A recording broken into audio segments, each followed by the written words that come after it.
Chapter 200. Do you know my cultivation level? Guwen, suppressing his complicated emotions, asked, "This thing is too groundbreaking, are you really going to do it? The commotion might be bigger than writing a book." In fact, the Supreme Secret records written by Xianxia had always been forbidden by the Supreme Sect. If she were not the holy daughter of the Daotian sect, Guwen suspected she would have long been captured. Xianxia retorted, "I haven't killed or set fires, what's the Supreme Sect going to do, throw me in jail? But you are, after all, a woman. If this gets exposed, how will people see you? How will they view your father or the Daotian sect?" Guwen spoke earnestly. Xianxia's nature wasn't bad, nor did she have any emotional entanglements. Whenever he used his divine sense to survey the world, he would also glance at her. When she wasn't seeking him, she was mostly in her cave cultivating or delving into music, chess, calligraphy, and painting. Xianxia fixed her gaze on him and asked, "You don't like what I'm doing?" Guwen responded, "I'm just worried about you." Xianxia couldn't help but smile, and she took out a new jade scroll. Handing it to Guwen, Guwen hesitated for a moment but still used his divine sense to inspect the jade scroll. Immediately his eyebrows raised. It wasn't just an action illusion, but the process of cultivating divine skills. The person in the jade scroll was Xianxia, and it recorded her divine skills cultivation process, even including the meditation spells. After a while, Guwen withdrew his divine sense, his gaze fixed on Xianxia. Xianxia hummed, "This is my real creation, isn't it more conducive to inheritance?" Guwen nodded, saying, "Very good, it gives people more direction during cultivation." With that he placed the two jade scrolls on the table. Xianxia began to recount the experience of her and Lu Lingjun's training. They had ventured into the grotto heaven of an ancient great cultivator, filled with dangers, and only after great effort did they obtain the inheritance and treasures. Guwen listened avidly, occasionally exclaiming in amazement, gratifying Xianxia's desire to talk. She loved discussing these things with Guwen, while talking to others might attract unwanted attention. With Guwen she enjoyed his praise without that risk. After a long time, Xianxia finally stood up and said, "I'll leave this divine skills jade scroll with you." Before Guwen could refuse, she headed for the door and quickly went downstairs. Guwen looked at the jade scroll on the table, wanting to call out to Xianxia, "Why not take the other one? Forget it. Had better keep this one to prevent anyone from going astray."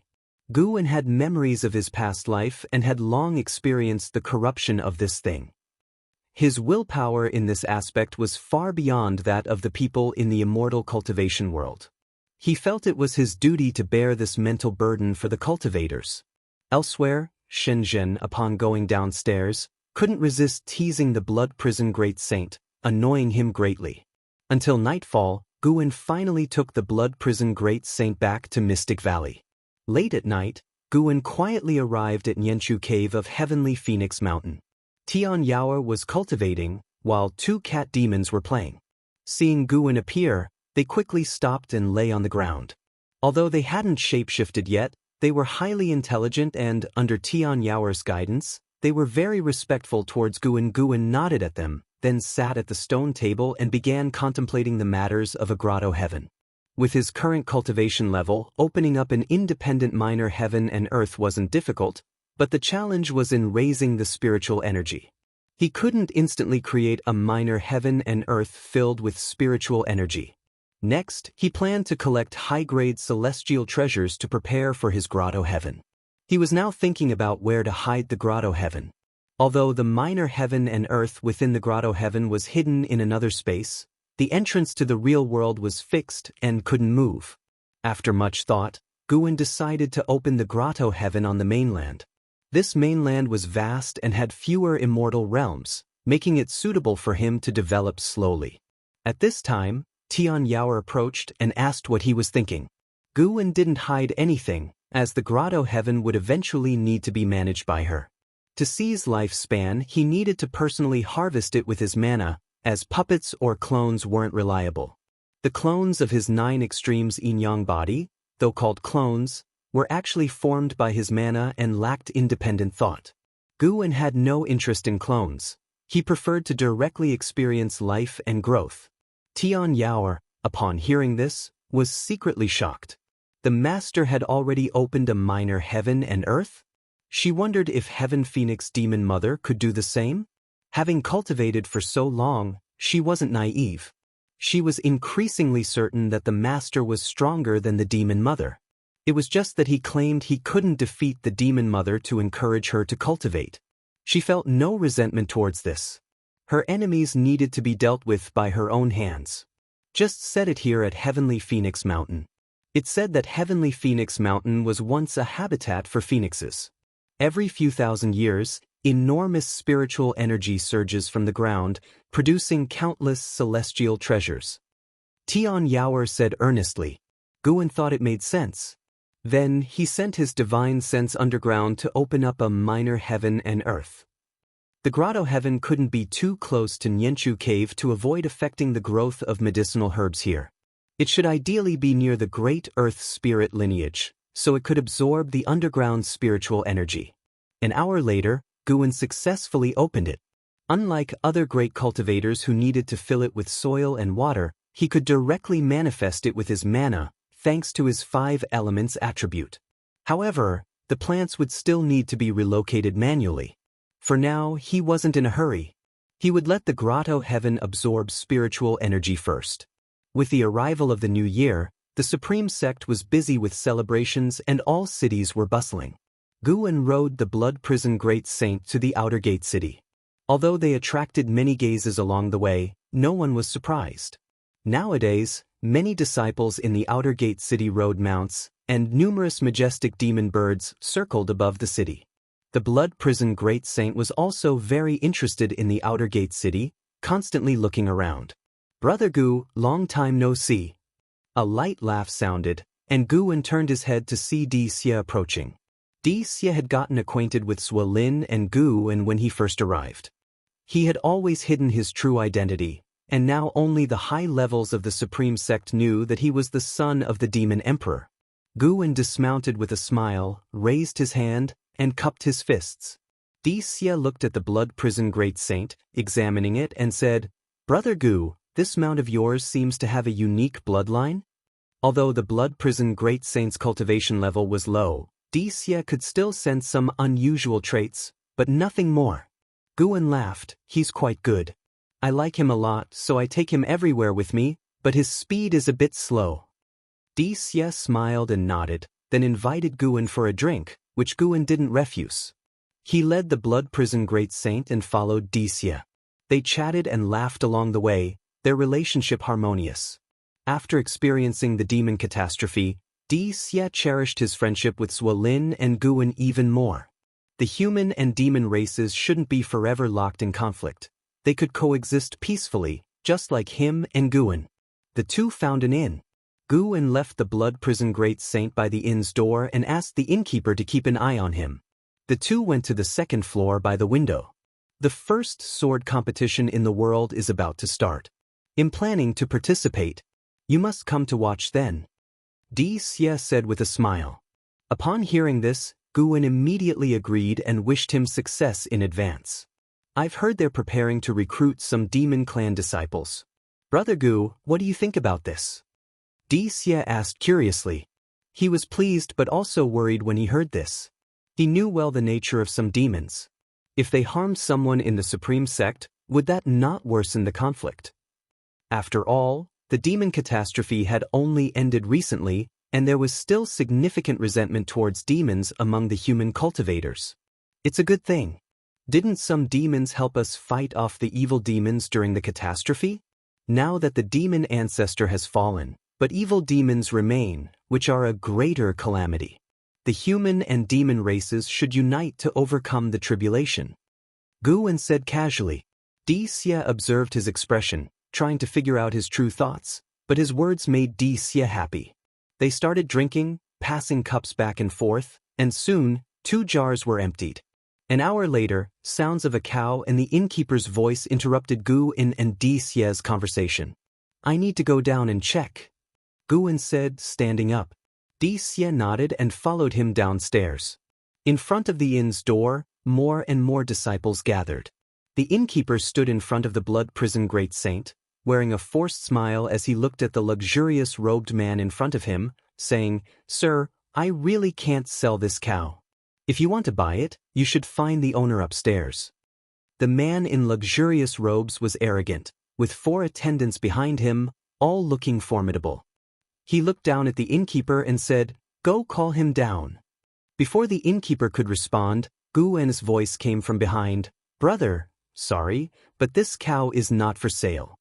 Gu En approached the blood prison great saint, patting its head, and gave the luxurious robed man a lifespan detection. This was his habitual action to see the other person's maximum lifespan. Zhou Yi, Divinity Transformation Stage 5th Level 402/880/1200, surname Zhou? Gu En thought to himself. After the Ji family left the Supreme Sect, the Zhou family also started leaving, reportedly to support the Xianxia sect. Zhou Yi looked at Gu En and said, "2 top-grade spirit stones, I'll take it." As soon as he said this, the surrounding disciples were in an uproar. A first-order demon beast worth that much? Listening to the discussions around, the blood prison great saint was infuriated, his eyes flaring up with rage. He accepted being Gu En's steed, but who did this kid think he was? The blood prison great saint judged from the other's aura that he was just a low-level divinity transformation cultivator. Gu En frowned, shaking his head in difficulty. Xia suddenly stepped in front of him and said, "My brother said it's not for sale, stop pestering." Zhou Yi looked him up and down and sneered, "Do you know what my cultivation level is?" "What? Being in the divinity transformation stage 5th level makes you arrogant?" Xia retorted coldly. The crowd was in an uproar again, and the innkeeper stepped back in fear, with Gu En also pretending to be shocked. Zhou Yi asked, frowning, "Who are you?" Xia said calmly, "I am Xia, Mystic Heart Realm 3rd Layer." Bang! The whole street exploded into chaos. Zhou Yi and the 4 behind him all retreated together. Xia glanced at Gu En, giving an apologetic look. The blood prison great saint, at the Mahayana realm 8th layer, felt humiliated. Was the Mystic Heart Realm that prestigious? After he ascended, he shouldn't have been so arrogant. Gu En, at the Heaven and Earth Flying Immortal Realm 9th level, feigned tension, continuously stroking the cow's head. Chapter 201. Demon shocks the world under the might of Xia. Zhou Yi ultimately withdrew with his men. Before leaving, Zhou Yi still harbored hostility towards Gu En. However, it did not reach the level of hatred, only dissatisfaction, and a desire to teach him a lesson. Afterward, Xia laid his cards on the table with Gu En, revealing his true identity, and left with a look of shock on Gu En's face. He turned his back to Gu En, sighed slightly under the gaze of many disciples on both sides of the street. From now on, it would be challenging for him to befriend Gu En, as the difference in status and cultivation level was clear. Even if he had the inclination to form a bond, Brother Gu would probably feel pressured, wouldn't he? Xia smiled self-deprecatingly. Gu En continued to ride the blood prison great saint around the street. After nearly 2 ancient hours, they finally left the city. On the way to the 3rd Medicine Valley, Gu En introduced the Supreme Sect and those noble families to the blood prison great saint. The blood prison great saint listened intently, for Gu En had said that he would let him go after 1,000 years. Once free, he would still need to understand this great heaven and earth, so it was best to accumulate knowledge now. "Do you know why I captured you?" Gu En asked nonchalantly. The blood prison great saint was no fool and thought it must be related to those 2 half-human, half-demon individuals. "You might think this world is nothing special, but it is far more dangerous than you imagine. This is also why I hide my cultivation level. Serving me for 1,000 years, first to atone for your sins, and second to temper your character. I hope you cherish it." Gu En spoke softly. If the blood prison great saint performed well, he wouldn't mind teaching him the primordial reincarnation skill. The primordial reincarnation skill and the path of returning primordial spirit were, in a sense, a perfect match. It was just right to use the blood prison great saint to experiment and see if it was effective. "Moo," the blood prison great saint responded. Although he could not speak human words, Gu En understood his submissive intention. In fact, the mindset of the blood prison great saint had already changed. He had thought before that following Guwen might be an opportunity. At least Guwen could be his protector. If it hadn't been Guwen who took action against him back then, but another immortal cultivator of similar cultivation level, he might have already died and vanished. Putting himself in someone else's shoes, if someone attacked his disciple or junior, he wouldn't show mercy either. Within the circle of great cultivators in the spirit realm, there was a saying, "It is better to provoke the blood prison great saint himself than to suppress his juniors." The blood prison great saint's pace wasn't fast, and Guwen didn't rush him. During the ride, it seemed as if he was talking to himself, while the blood prison great saint didn't feel annoyed. For some reason, he always felt that Guwen had changed recently. Even a casual remark from him felt inexplicably calming to the blood prison great saint. He didn't believe it was an illusion. It must be related to Guwen's cultivation level. Perhaps he could learn something by following Guwen. After the bustling and busy spring festival, Guwen continued his simple life. During this period, no one from the Zhou family caused trouble for Guwen, perhaps fearing Xie or knowing about his relationship with LV Beiyin. In any case, Guwen didn't mind. Nowadays, he wouldn't regard the Zhou family as a threat. If Zhou Yi harbored any intent to kill him, he would resolve it immediately. In the days that followed, he would go to the inner sect city once a month to sell his medicinal herbs and accumulate spirit stones. He had already spotted a more prosperous cultivation city overseas, planning to go there in the future to purchase a large number of high-rank medical herbs and plant them in his grotto heaven. The days were busy yet purposeful and not at all dull for him. In the blink of an eye, over half a year had passed, and Guwen turned 97 years old. The demonic qi in the north grew thicker, and in a few more years, the so-called evil demon might break the seal. The first Sword Dao tournament in the world was in full swing, and Guwen was also watching the excitement. In the distant demon land, in the underground space wherein Hao parted ways with Xian Tianyi, Ji Xianling stood at the edge of a cliff, looking down at the magma with a frown. He saw several skeletons floating and sinking. Behind him stood a group of 7 stars spirit realm cultivators. Below should be the sealed place of the evil demon, right? The demonic qi here is truly terrifying. We must have the seniors of our realm come to handle it. A message has already been sent. We shall hold our ground here first to prevent other cultivators from entering and ruining the plan. You never know when the evil demon will break the seal. If it suddenly happens, we won't be able to hold out. Ji Xianling ignored their chatter, his gaze lingering on the distant cave wall. He saw numerous shocking cracks, indicating a great battle had occurred there before. One of the cracks made him frown. Could it be him? Ji Xianling thought of Xian Tianyi. He had fought with Xian Tianyi countless times and was well aware of his combat methods. The thought of Xian Tianyi possibly dying here made him inexplicably uneasy.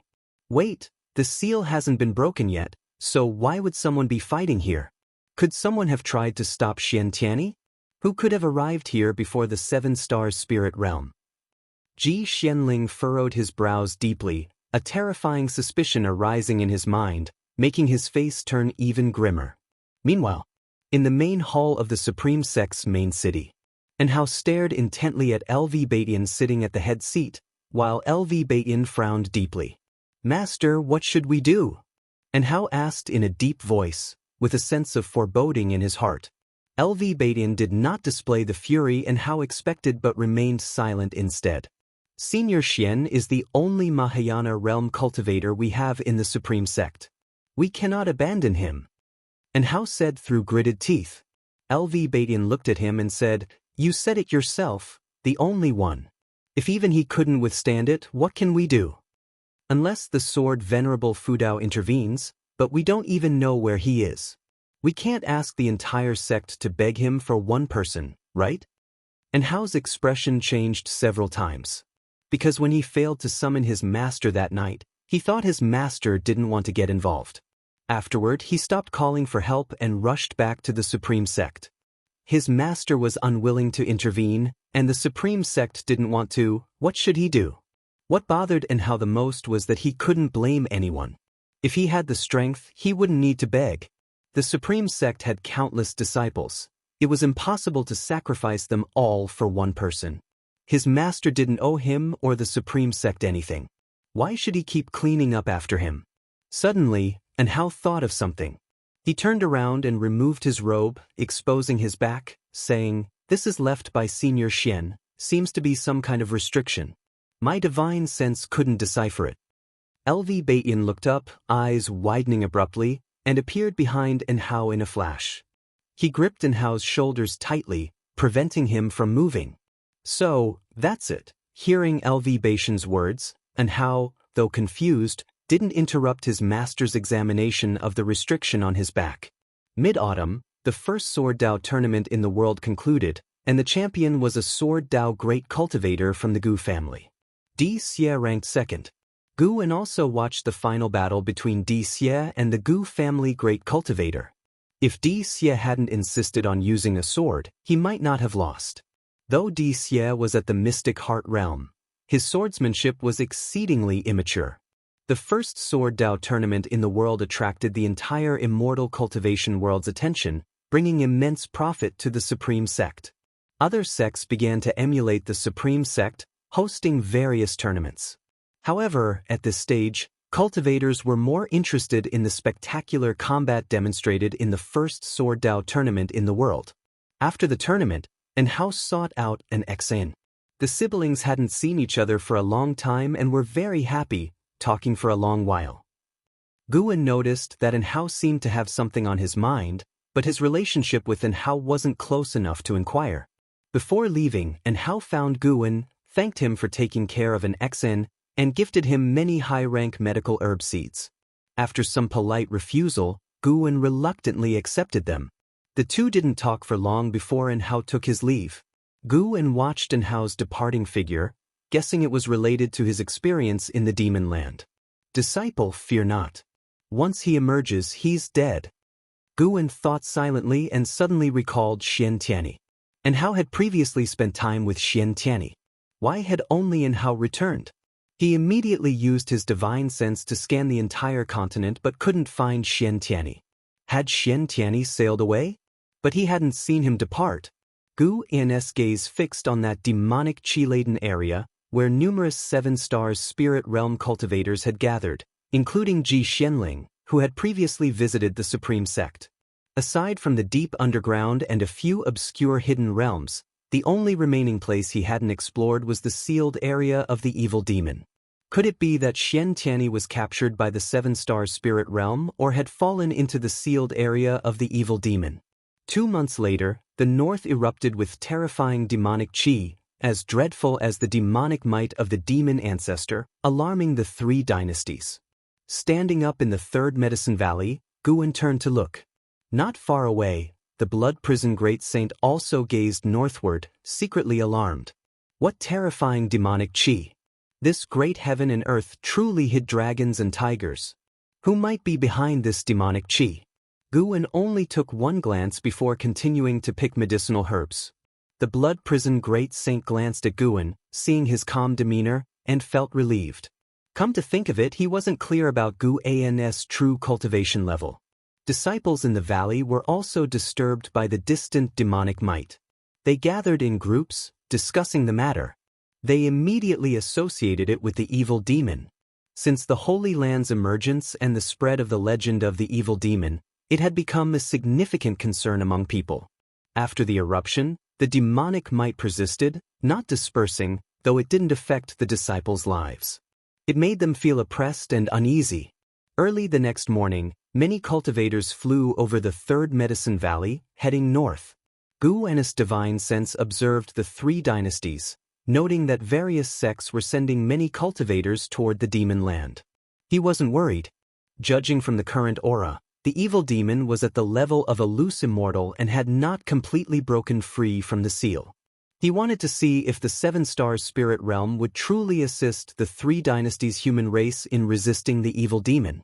Meanwhile, in a forest, Zhang Buku followed Li Ya, unable to restrain himself from asking, "Brotherly, with such demonic qi, it must be the legendary evil demon. We should stay away and let the great cultivators handle it." Chapter 202, The Elder Uncle is called Guan. Do you know him? The world is in distress, how can we cultivators sit idly by? This has nothing to do with cultivation level, it's about spirit. Liya said without turning his head, his tone resolute and powerful, causing Zhang Buku to feel somewhat ashamed. In terms of awareness, he was indeed not as good as Brother Li. Of course, if we get an opportunity, that's even better. Let's try it. The more people there are, the easier it is to blend in, at least we won't be easy targets. Liya shifted his tone and continued. Zhang Buku twitched his mouth but did not refute. He twisted his arm and said, Brother Li, it seems my old injury is acting up. Hold it in. Is your injury more serious than mine? As men, even if we die, it's just a scar as big as a bowl. What are you afraid of? If you're scared, you'll lose for a lifetime. Liya snorted, his gaze penetrating the gaps in the leaves, looking at the rolling demonic clouds in the sky, his thoughts drifting. Zhang Buku pouted, secretly thinking that he was just good at talking big. Having been together for so long, it's true that he couldn't bear to abandon Liya. Forget it, this brother for a lifetime, I'll follow him through the mountains of swords and seas of flames. Zhang Buku consoled himself in his heart. He followed up and asked, Brother Li, where do you think the blood prison great saint we encountered before is now? He's an ascended being, is he looking for a sect to establish himself? Liya casually answered, naturally, one person can't establish themselves in the immortal cultivation world. The Mahayana realm sounds strong, but it's not invincible. But with his ability, he is probably being revered by some sect now, living much better than the two of us brothers. Indeed. Zhang Buku clicked his tongue in amazement. Without a sect as a backing, he deeply understood how difficult it was for a person to wander the immortal cultivation world alone. The two chatted while advancing, the demonic clouds in the sky continued to spread, seemingly marching towards the entire mortal world like a calamity. Guwen rode on the back of the blood prison great saint, heading towards the pavilion area. His divine sense already locked onto the depths of the demon land.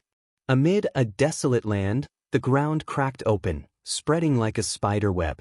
Majestic demonic chi erupted from the earth's crevices, soaring to the sky, an awe-inspiring sight.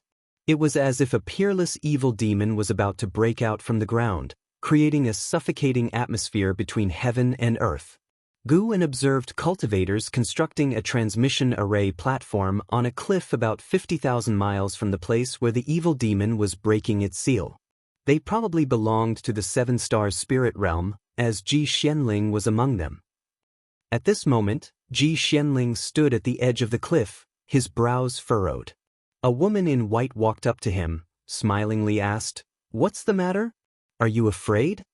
Ji Xianling glanced at her indifferently. No matter how strong the evil demon is, can it be stronger than Sword Venerable Fudao? I've been to the Supreme Sect. It's different. These two haven't fought. Besides, you represented the seven-star spirit realm going to the Supreme Sect. Why would Sword Venerable Fudao attack you? The woman in white shook her head. Ji Xianling continued to look ahead, ignoring the woman in white. The woman in white added, Elder Lin is here too. He is a loose immortal. With his intervention, we should get through this tribulation. Elder Lin. Ji Zunling's brows furrowed again, his doubts growing stronger. The terrible conjecture seemed to be about to be confirmed. He always believed that the seven-star spirit realm was the true Holy Land and took pride in being born in the seven-star spirit realm.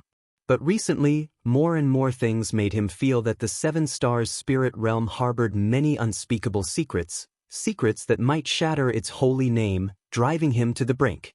What tortured him the most was that he guessed the truth but didn't dare to reveal it, and still had to follow orders. Rumble. The demonic clouds in the sky began to emit thunderous sounds, like ancient demon gods roaring, causing unrest among all beings. Guwen watched for a long time. When the blood prison great saint returned to the pavilion, he dismounted. Although cultivators from all over the world were heading north, and even the demon clan was mobilizing troops towards the evil demon's seal, he was not in a hurry. Better wait for the evil demon to revive before taking action. He suspected that the seven-star spirit realm wanted to eliminate the evil demon themselves to make a name for themselves, but he felt that the rising speed of the demonic chi might disrupt their plan. Unless the 7 Stars Spirit Realm dispatched a wandering immortal. Just right to use the evil demon to test the strength of the 7 Stars Spirit Realm on the continent. In the days following, news of the imminent revival of the evil demon spread wildly within the Supreme Sect, even reaching the disciples in Mystic Valley and the Third Medicine Valley. Guan could feel that the evil demon was about to break its seal ahead of time for some unknown reason. He didn't bother to speculate on the reason, as long as the evil demon didn't grow strong enough to exceed his control. Judging by the current pace of its chi rising, it would take another 100 years to pose a threat to Guan. The difference between heaven and earth flying immortal and wandering immortal was like the gap between mortals and immortals, not to mention that the evil demon had not yet reached the wandering immortal realm. The 7 Stars Spirit Realm side hadn't made a move yet, they were also waiting. Guan thought they would act only when the 3 Chao cultivators gathered, which would be their chance to make a name. In the blink of an eye. A month quickly passed, and a large number of 3 Chao cultivators had gathered where the 7 Stars Spirit Realm cultivators were stationed. The evil demon's chi had almost reached the wandering immortal realm, sending a chill down all cultivators' spines. Let alone scouting for information, they didn't even dare to send their divine senses into demon land. On the wasteland, the Supreme Sect cultivators gathered to build houses, with formations set up around the perimeter. LV Baitin stood on a terrace, his gaze fixed on the distant cliff, where the 7 Stars Spirit Realm was stationed, isolated as a holy land, not mingling with the 3 Chao sections. All the sects gathered on the wasteland under the cliff, but the 7 Stars Spirit Realm remained aloof. Ji Hantian approached LV Baitin, whispered, "There's still no sign of Xianxia. Could he really have perished in demon land?" His brows furrowed. Xianxia was a rare talent in the Supreme Sect in thousands of years and their strongest person on the surface. Losing Xianxia would mean half of the Supreme Sect's foundation crumbling. Regardless, we must prepare for the possibility that he can't fight. LV Baitin said solemnly. Ji Hantian looked at LV Baitin, deep in thought. After a long while, he finally asked, "Sect leader, are you hiding something from me? If Xianxia is really dead, how can you be so unperturbed? You are too calm." LV Baitin shook his head and turned to go downstairs. In the distance, Leah led Zhang Buku into the Supreme Sect's encampment. Zhang Buku looked around, full of curiosity. "I heard the Supreme Sect started recruiting Demon Clan disciples. You should join later, I'll recommend you." Leah softly laughed. Zhang Buku asked, "Really?" He was visibly excited. Leah glanced at him, curiously asking, "Why so excited? When I introduced you to the cultivators of the Zhangtian sect, you weren't this thrilled." Zhang Buku took a deep breath. "Truth be told, my father was an outer sect servant disciple of the Supreme Sect. Since childhood, I've heard tales of the Supreme Sect from him. Naturally, I yearn for it." Due to Zhang Buku's tragic background, Leah never asked much, afraid of saddening him. Today, hearing this, he couldn't help but ask, "What's your father's name? By the way, I also started as an outer sect servant disciple. Maybe I knew your father." Zhang Buku turned his head. "My father's name was Zhang Chuanxiu." "What?" Leah stopped in his tracks, staring at Zhang Buku in stunned surprise. Surprised, Zhang Buku asked, "Brother Li, you knew him?" First shocked, Leah then remembered that Zhang Buku's father had passed away. His mood dropped. "Was your father a servant disciple in Medicine Valley? When I joined the valley, he was my senior brother," Leah said with mixed emotions. Zhang Buku was excited again. "Really? I didn't expect we had such a connection." "Right, you mentioned a martial uncle earlier. What's his name? Why didn't your father mention me?" Leah asked.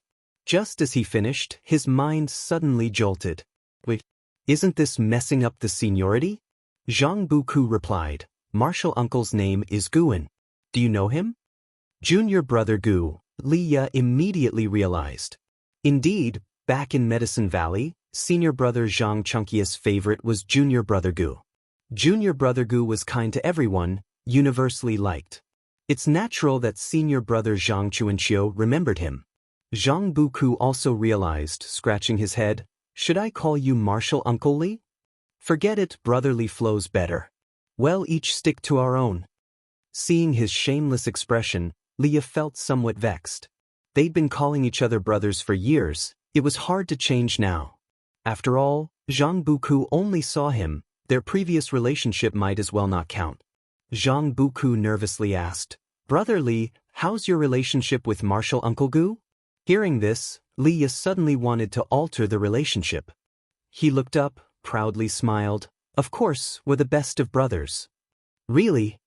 Zhang Buku was overjoyed. Leah asked skeptically, "Why are you so curious about him? Have you seen him?" "Of course, when I was young and my father hadn't yet passed, Martial Uncle Gu came to my house. He even brought me a top-grade spirit elixir. He's my only elder in this world." Zhang Buku said seriously. "Only elder?" Li Ya's mouth twitched. "In that case, you'd better call me Martial Uncle." "No way, we'll each stick to our own. If junior brother Gu hears this, it'll be a joke." "What? Last year when the Demon King nearly tore you apart, I risked my life to save you. Didn't you say we're brothers for life? Now you're denying it?" Zhang Buku glared. They had already sworn brotherhood, how could he recognize his brother as a martial uncle? Leah opened his mouth, feeling somewhat stifled. Zhang Buku looked around, muttering, "I wonder if Martial Uncle Gu is here." Leah sneered. "He's just a Foundation Establishment Realm cultivator, besides, he's timid. How could he be here?" Foundation Establishment Realm? Zhang Buku was taken aback. He had seen Martial Uncle Gu slay demons. To be honest, he felt Martial Uncle Gu was stronger than Leah. But he had promised Martial Uncle Gu not to reveal his acts of heroism. So he held back. Seeing Li Ya's expression, he clearly didn't know Martial Uncle Gu's true cultivation level. Such a proud person, if he knew the truth, had definitely hassle Martial Uncle Gu? Zhang Buku thought secretly, feeling rather delighted. Knowing Martial Uncle Gu's secret, did it mean Martial Uncle Gu saw him as closer?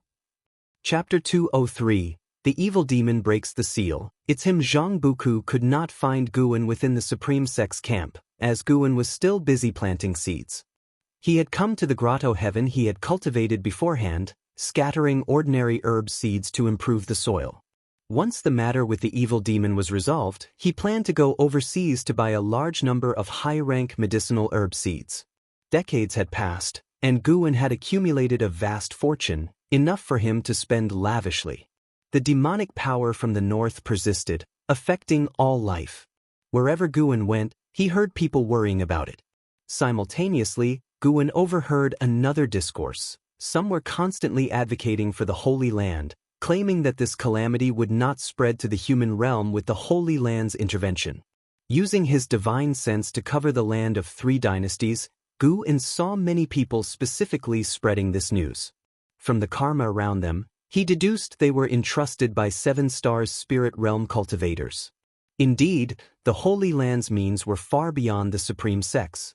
After witnessing how difficult it was to control the sword Venerable Fudao, the 7 Stars Spirit Realm acted swiftly. Moreover, Guan noticed batches of cultivators landing from the sea, some among them even Nirvana Realm great cultivators. They infiltrated the 3 dynasties to gather information. Some were investigating the sword Venerable Fudao, others the 7 Stars Spirit Realm.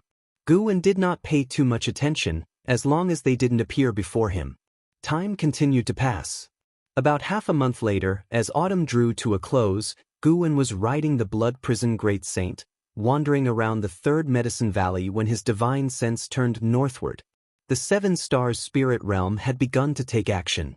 Guan saw among them appearing a loose Immortal, whose aura was no weaker than startling Immortal Lin's, even without releasing his pressure. In the depths of the Demon Land, at the edge of the Demon Land. "All disciples, prepare for battle." A bold voice resounded throughout the Supreme Sect's encampment, prompting all disciples to begin mobilizing. Not only the Supreme Sect but other sects were the same. The 7 Stars Spirit Realm dispatched disciples to various sects, instructing on battle tactics. Even powerful sects like the Zhangtian sect did not dare refuse, only complying, as the 7 Stars Spirit Realm had great cultivators at the realm of Immortal Path. When the Seven Stars Spirit Realm's cultivators flew toward the depths of the demon land like arrow showers, dozens of sects spread out, ready to encircle the demon land from different directions. And Hao, Liya, and Zhang Buku were among them. The Supreme Sect's mystic heart realm had only one representative, Ancestor Xianxia. Other sects were the same, with even the strongest Xianxia sect only sending a Taoist lord, not even bringing any mystic heart realm great cultivators. They all knew the battle's key lay with the Holy Land. And Hao gazed at the backs of the Seven Stars Spirit Realm cultivators, frowning deeply in thought. Over 10,000 Supreme Sect cultivators followed LV Bayin in flight, everyone tense. Even with the Holy Land at the forefront, they still felt anxious, as the Holy Land had stated that the evil demon could not be completely eradicated by them. In the Seven Stars Spirit Realm faction, Ji Zuanling's eyes held complex emotions as he looked at the elder at the very front. That elder was the Lin family's loose Immortal, named Ancestor Lin Lu, holding a high position within the Six Stars Cave. Not only was his cultivation profound, but he himself had lived for nearly 10,000 years. Ancestor Lin Lu wore a large purple robe, his white hair bound beneath a coronet, and his weathered face exuded vitality with bright eyes, making him appear imposing. Suddenly his eyes squinted, and in the direction he gazed upon, the barren earth ahead was riddled with fissures, black demonic chi seeping out, as if something extremely evil was breeding. Thunderclouds churned above, lightning flashing, casting a heavy atmosphere over everything. Ancestor Lin Lu raised his right hand, a golden umbrella appearing in his palm. He lifted it, and the golden umbrella flew over his head, swiftly shooting forward. In the blink of an eye, the golden umbrella flew to the most densely concentrated area of demonic chi, hovering 10,000 feet above the ground, near the thunderclouds. Boom! The golden umbrella suddenly opened, spreading golden rays of light, as if an immense power from another dimension shook the very sea of time, dispersing clouds and lightning, transforming the gloomy sky into something majestic and ethereal. Golden light poured down from the umbrella like a torrential rain, landing on the cracked ground, forming inscriptions that expanded rapidly, covering a 1,000-mile radius within 2 breaths and continuing to spread. The golden inscriptions suppressed the demonic chi emerging from the ground fissures. When the inscriptions stopped extending, their edges emitted golden light, shooting into the clouds and forming golden pillars, isolating 10,000 miles around, with the 3 dynasties sects positioned outside the golden barrier. What kind of magic artifact is that? It can form a formation by itself? Indeed powerful, this formation feels stronger than our sect-protecting array. No wonder it's the Holy Land, truly formidable. It seems the Holy Land plans to handle the evil demon alone. We just need to assist. That's good. Who wants to die? Discussions buzzed among the sect disciples, their reverence for the Holy Land rising rapidly. Ji Xianling looked up at the golden umbrella in the sky, uttering 4 words, "Loose Immortal Dharma Treasure." Ancestor Lin Lu accelerated alone, quickly arriving above a massive black hole. Looking down, he saw it was bottomless, with all the ground fissures extending from this pit. The demonic chi inside pushed against the golden mana, threatening to break through at any moment. 7 Stars Spirit Realm, heh. A chilling voice echoed through the world, heard clearly by all cultivators outside the formation. On the Supreme Sect's side, numerous great cultivators' faces changed dramatically, including LV Bayin, Ji Hantian, and Ancestor Xianquan. And Hao's eyes widened, his expression incredulous. "Senior Xian? Impossible?" The voice was precisely that of Xian Tianyi. And Hao subconsciously looked toward LV Bayin. Ever since LV Bayin discovered the restriction on his back, he had strictly forbidden him from revealing it. LV Bayin had also promised to handle the matter and never wrong Xian Tianyi. At this moment, LV Bayin's face was dark. Ignoring In Hao's gaze, he stared intently at the depths of the demon land. "Evil demon, after 10,000 years, you still haven't repented?" Ancestor Lin Lu's voice rang out, calm yet pressing. "Evil demon!" All cultivators tensed, with those from various sects who had met Xian Tianyi furrowing their brows, frequently looking toward the Supreme Sect. Just then, the earth trembled violently. Ancestor Lin Lu remained unfazed. He raised his right hand, strengthening the formation. The demonic qi in the ground fissures grew more potent and frenzied, trying to shatter the golden inscriptions on the surface, as if countless vengeful demons were about to burst from the abyss. Mournful wails echoed throughout the world, sounding like both dragon and phoenix songs, and evil ghosts' howls, making everyone's hair stand on end. Boom! A terrifying force suddenly broke through the surface, shattering the golden inscriptions. Rolling demonic qi surged to the sky, merging with the thunderclouds and sending the golden umbrella flying. Ancestor Lin Lu was caught off guard, forced back by the overwhelming pressure. Stabilizing himself, he frowned, raised his hand, and cast a spell to steady the golden umbrella in the sky, then pulled out a long redwood sword. Hundreds of 7 Stars Spirit Realm cultivators spread out, surrounding the terrifying pillar of demonic qi, each taking out their magic artifacts. Ji Xianling wielded a large fan, with golden flames leaping from its 7 apertures. His gaze noticed a figure rising within the demonic qi pillar, causing his pupils to dilate suddenly. So it's all true. In the Third Medicine Valley, Guan dismounted from the blood prison Great Saint's back. Instead of returning to his quarters, he turned and looked north. His brows furrowed, his eyes filled with coldness. His expression quickly changed. He retracted his gaze and prepared to go upstairs. At that moment, a figure flew in from afar. He stopped, turned, and saw Ji Xiaoyu swiftly approaching like a fairy descending from the sky before him. Guan saluted her, smilingly asking, "Third Miss, what brings you here?" Ji Xiaoyu raised her hand, revealing a jade pendant. "Leave this with you. Don't mention it to anyone. I will come back for it later."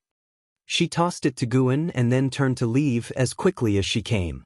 Guan's divine sense scanned it as he nonchalantly put the jade pendant into his storage bag before turning to go upstairs. The jade pendant contained intelligence about the 7 Stars Spirit Realm. Why did Ji Xiaoyu give it to him? Could she have guessed something? Meanwhile, in the demon land, a figure stepped out from the roiling demonic qi. His appearance made Ji Zunling's face turn extremely grim, causing a stir among the supreme sect and disbelief in other sections. The figure emerging from the demonic qi was none other than Xianxia. Xianxia wore a black robe, his white hair fluttering wildly. His handsome face was pale, with deep red eye sockets, and his pupils seemed to swirl with demonic qi, appearing particularly sinister. He twisted his neck, raised his arms, and stretched his body. "Senior Xian." And Hao's voice echoed from afar as he tried to rush into the formation but was stopped. On the Zongtan sect's side, Taoist Lord frowned, calculating with his fingers. Sect Master Liang Zhenghai also frowned deeply, filled with confusion. How could this be? The Taoist of Immortality from 3 Pure Ones Mountain couldn't help but look at Ancestor Lin Lu, his eyes full of meaning. Discussions buzzed among the sects, and soon, Xianxia's identity spread.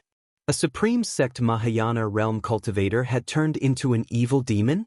This revelation shocked everyone. Once, during the demonic invasion, Xianxia had achieved great feats, earning the respect of cultivators worldwide. Ancestor Lin Lu stared at the evil demon, speaking coldly, "Evil demon, you dare possess a human Mahayana realm cultivator? You seek death." His voice rumbled like thunder, echoing through the heavens, heard by all. Xianxia turned to him, eyes icy, and sneered, "Noisy." As soon as he finished speaking, he waved his sleeve at Ancestor Lin Lu, releasing the terrifying power of a 9th-layer loose Immortal, obliterating the golden inscriptions on the ground. Ancestor Lin Lu's spellcasting tried to block it, but he was still forced back. Thousands of miles away, the golden light from the formation was shattered, sending tens of thousands of sect disciples flying, with countless casualties. "You." Ancestor Lin Lu glared at Xianxia, his tone filled with shock and anger. What was happening? Their cultivation? Before he could think further, Xianxia raised his hand, palm facing the sky, with a wild smile on his face. He grabbed with his right hand and yanked downward. The thunderclouds in the sky collapsed instantly, the terrifying pressure causing all cultivators outside the formation to plummet to the ground, and the earth trembled. Chapter 204 Above Loose Immortal. Xianxia merely grabbed out with his hand, but it gave all the cultivators a sense of the sky falling, with the heavens shaking and the earth roaring, reverberating in everyone's ears.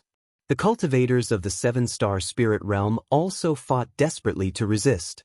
Although their cultivation was high, it was only impressive compared to the cultivators outside the formation. Before Xianxia, they were insignificant. Rumble. The earth continuously shattered, overwhelming demonic energy surged forth like a volcanic eruption, and countless lightning bolts intertwined like dragons and snakes, converging in the palm of Xianxia's right hand. At this moment, Xianxia's momentum reached its peak, white hair wildly fluttered, a madman expression, as if a demonic god had descended upon the world. Ancestor Lin Lu steadied himself and quickly cast spells with both hands, pushing forward with a palm strike, the mana like a dragon emerging from the abyss, carrying the spiritual energy of the heavens and earth, fire and wind intertwined, sweeping across the shattered earth, heading straight for Xianxia. In the face of this mana, everything in the world seemed insignificant. Xianxia raised his hand. Facing the vast tide of wind and fire, he blocked it with one palm, causing the raging wind and fire to split apart, forming countless fire dragons scattering in all directions.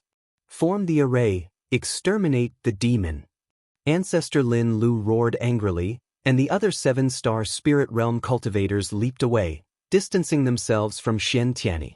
Suddenly, the rolling dust behind Ancestor Lin Lu was scattered, and Xianxia stepped behind him, standing sideways. Xianxia's eyes were filled with killing intent. With one palm strike, his hand ignited with demonic flames, penetrating Ancestor Lin Lu's chest, splattering blood. Ancestor Lin Lu's eyes widened with a look of shock and anger.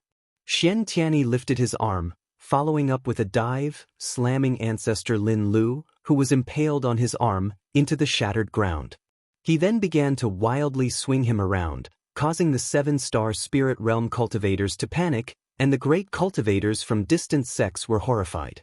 The evil demon, though not as exaggerated in size as the demon ancestors or great demon kings, exuded an even more intimidating presence. Ancestor Lin Lu transformed into a blood mist. In an instant, his body reappeared dozens of miles away, covered in blood, with his robe tattered, no longer composed as before. Xianxia stepped out from the blood mist.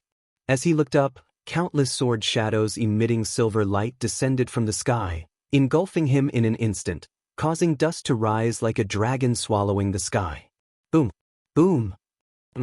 Countless sword shadows bombarded the ground, causing the entire earth to tremble violently. The ones casting the spells were dozens of seven-star spirit realm sword cultivators. They floated high in the sky, each with their treasure sword inverted in front of them, the blades vibrating with a clear and piercing sound.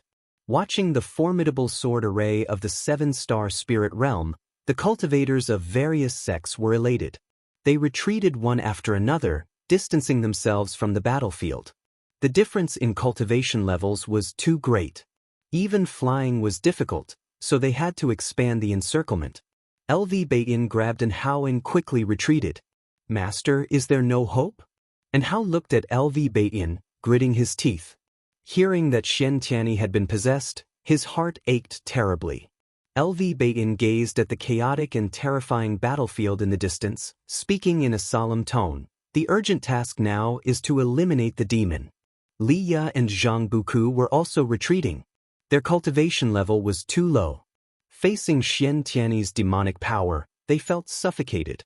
"Brotherly, there's no way to take advantage of this situation." Zhang Buku whispered urgently. He felt that the Holy Land was not containing the evil demon. Li Ya didn't speak. He was equally nervous. In his eyes, the Holy Land was the most powerful force in the world. With the Holy Land leading the way, their pressure should be less. But once the evil demon appeared, the situation was completely reversed, and even the mighty Holy Land was being suppressed. On the other side, Ancestor Lin Lu flew high into the sky, taking out various magic artifacts. While forming an array, He cast spells to attack Xianxia. What's going on? He shouldn't be this strong, Ancestor Lin Lu thought fearfully. He could feel that Xianxia was still growing stronger, even challenging a higher realm. The realm above Lu's Immortal. In the Six Stars Cave, there was only one person in that realm, and that person was not on the continent. After reaching the realm of Immortal Path, most cultivators would not stay on the continent. He usually roamed the oceans and would not have returned if not for the family incident. Before he could think further, a surge of demonic energy burst from beneath the sword array, scattering it. Dozens of seven-star Spirit Realm sword cultivators spat blood and were sent flying. This demonic energy, like a blade, pierced through the sky, aimed at Ancestor Lin Lu. Too fast. It was so fast that Ancestor Lin Lu couldn't dodge and could only instinctively use mana to defend. Boom! His figure was engulfed by demonic energy, and the clouds in the sky were also pierced. As the demonic energy dissipated, sunlight shone through the gap in the clouds. All of the magic artifacts in front of Ancestor Lin Lu shattered, and though he barely managed to block it, he was covered in blood, looking miserable. He was also at the Lu's Immortal realm, and at the 8th floor of Cultivation, but before Xianxia, he was defenseless. Damn it! Ancestor Lin Lu roared, his mana bursting from within, further shattering the ground below. Earth's spirit energy surged up like a celestial screen, covering hundreds of miles, grand and majestic, engulfing his figure. Xianxia suddenly appeared behind one of the seven-star Spirit Realm cultivators, grabbing his head. The cultivator's face showed terror. Before he could resist, Xianxia directly extracted his soul, opening his mouth to forcibly devour it. He then released his right hand, and the soulless cultivator collapsed to the ground. This scene terrified the other seven-star Spirit Realm cultivators, who fled in panic. Xianxia immediately disappeared and reappeared behind a female cultivator, grabbing her head and devouring her soul.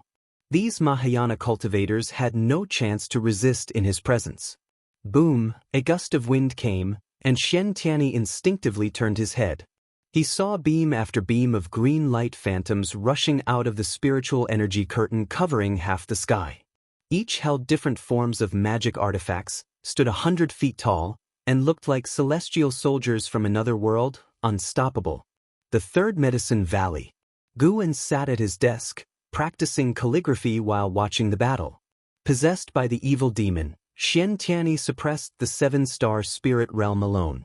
That Lu's Immortal constantly displayed divine skills, shaking the heavens and earth, but was unable to harm Xianxia.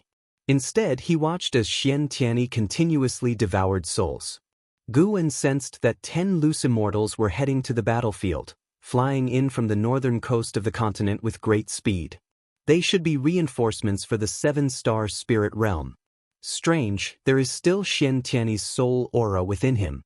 It doesn't seem like possession, but the two are so perfectly integrated, it's as if they were originally one, Guan wondered. He initially planned to act once the evil demon broke free, but he had to wait because of Xianxia.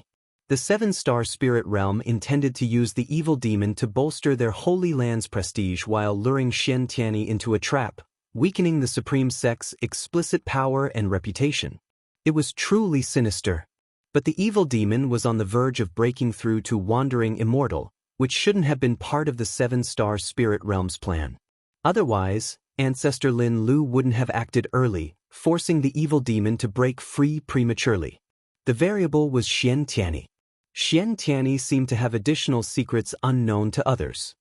Thinking carefully, Xianxia's talent didn't seem trainable by the Supreme Sect, and his growth didn't involve training in the seven-star Spirit Realm but rather heading south instead.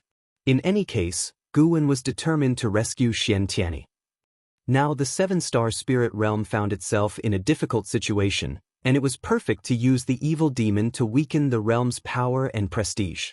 At the very least, let the other sects know that the seven-star Spirit Realm was not invincible. Guan's eyes turned subtle when he saw Xianxia spared Ji Xianling. Besides Ancestor Lin Lu and Ji Xianling, all the other seven-star Spirit Realm cultivators had their souls devoured, leaving only their shells. Without anyone to restrain him, Ancestor Lin Lu was no match for Xianxia either. Being in the same realm, it would be difficult for Xianxia to completely kill Ancestor Lin Lu in a short time. Suddenly, Xianxia drilled deep into the ground. As soon as he disappeared, the 10 loose immortals arrived. In the battlefield of the demon land, the world turned dark, and the land was buried in overwhelming dust, resembling the early chaos of creation. Ancestor Lin Lu looked around at his fellow disciples and said solemnly, "He's about to break through to wandering immortal." Upon hearing these words, the 10 loose immortals' faces changed dramatically. Without needing further orders, they all plunged into the ground fissures, chasing after Xianxia. Ancestor Lin Lu took out an elixir and swallowed it, then began cultivating energy midair to heal. His face was grim, filled with fear. The Lin family had already lost startling immortal Lin, the most talented family member in history, and their plans involving the 7-star spirit realm were nearly exposed. He came this time to redeem himself, but hadn't expected the evil demon to be so powerful. 10,000 years ago, the evil demon had just reached the loose immortal realm. How was he so strong now? Was there another influence behind the evil demon? His first thought was Sword Venerable Fudao. Sword Venerable Fudao could easily kill a loose immortal and was likely a wandering immortal. The 6 Stars Cave had only one wandering immortal, and without knowing Sword Venerable Fudao's true identity, they did not dare act rashly.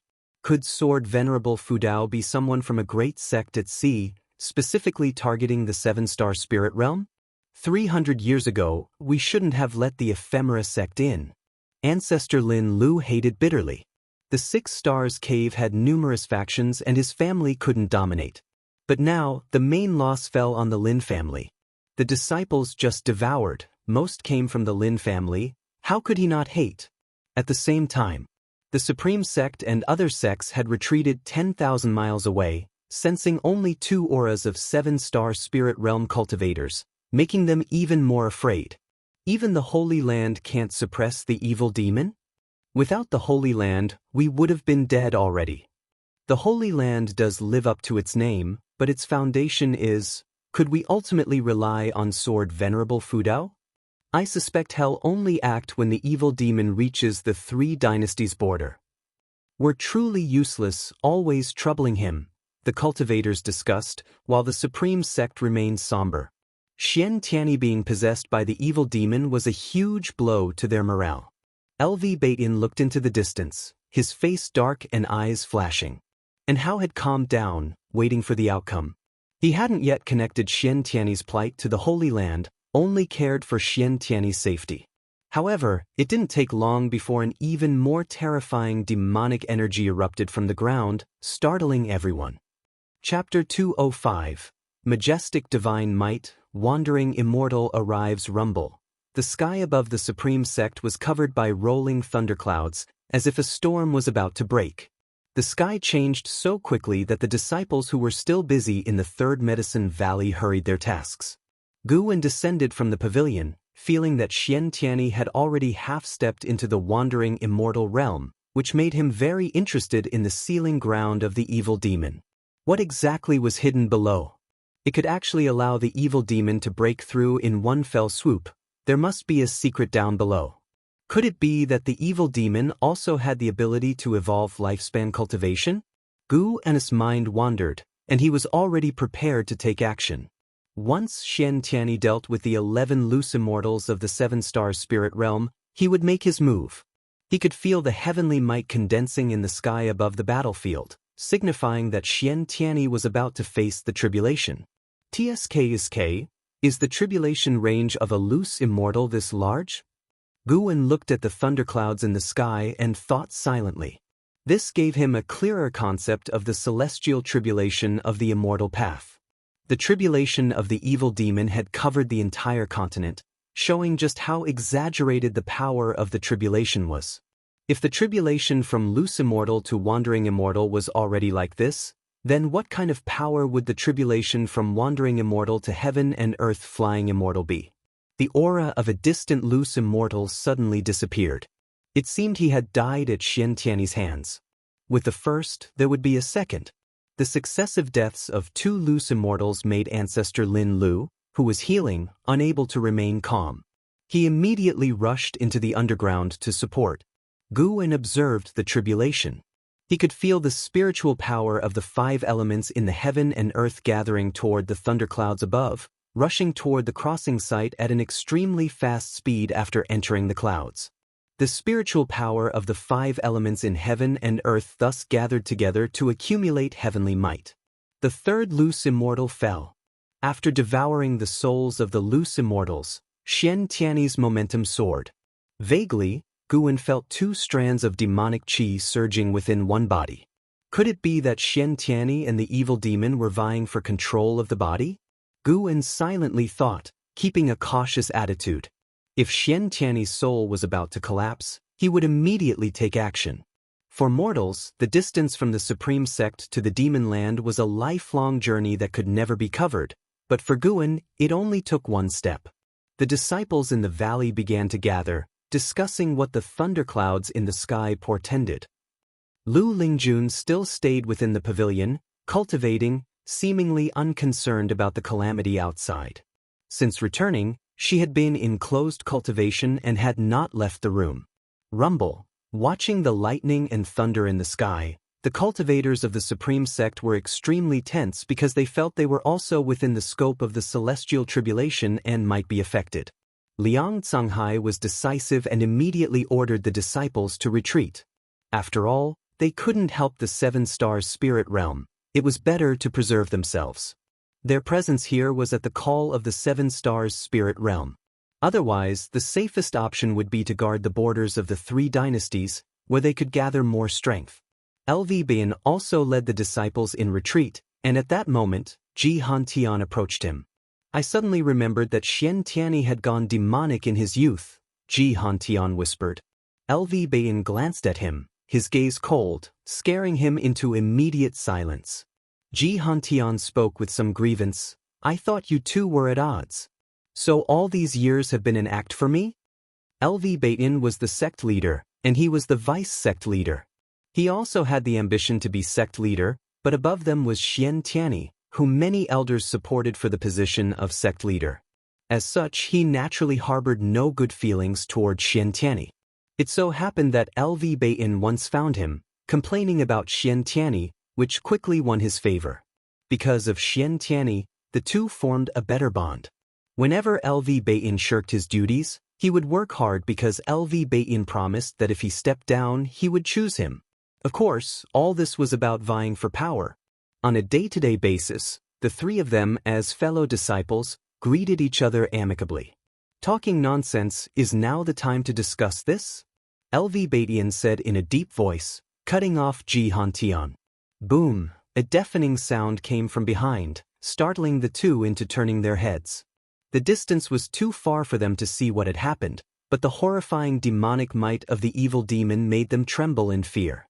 At that moment, a disciple cried out, "Look at the sky!" Everyone looked up, astonished to find that the thunderclouds in the sky had reflected a scene of the demon land.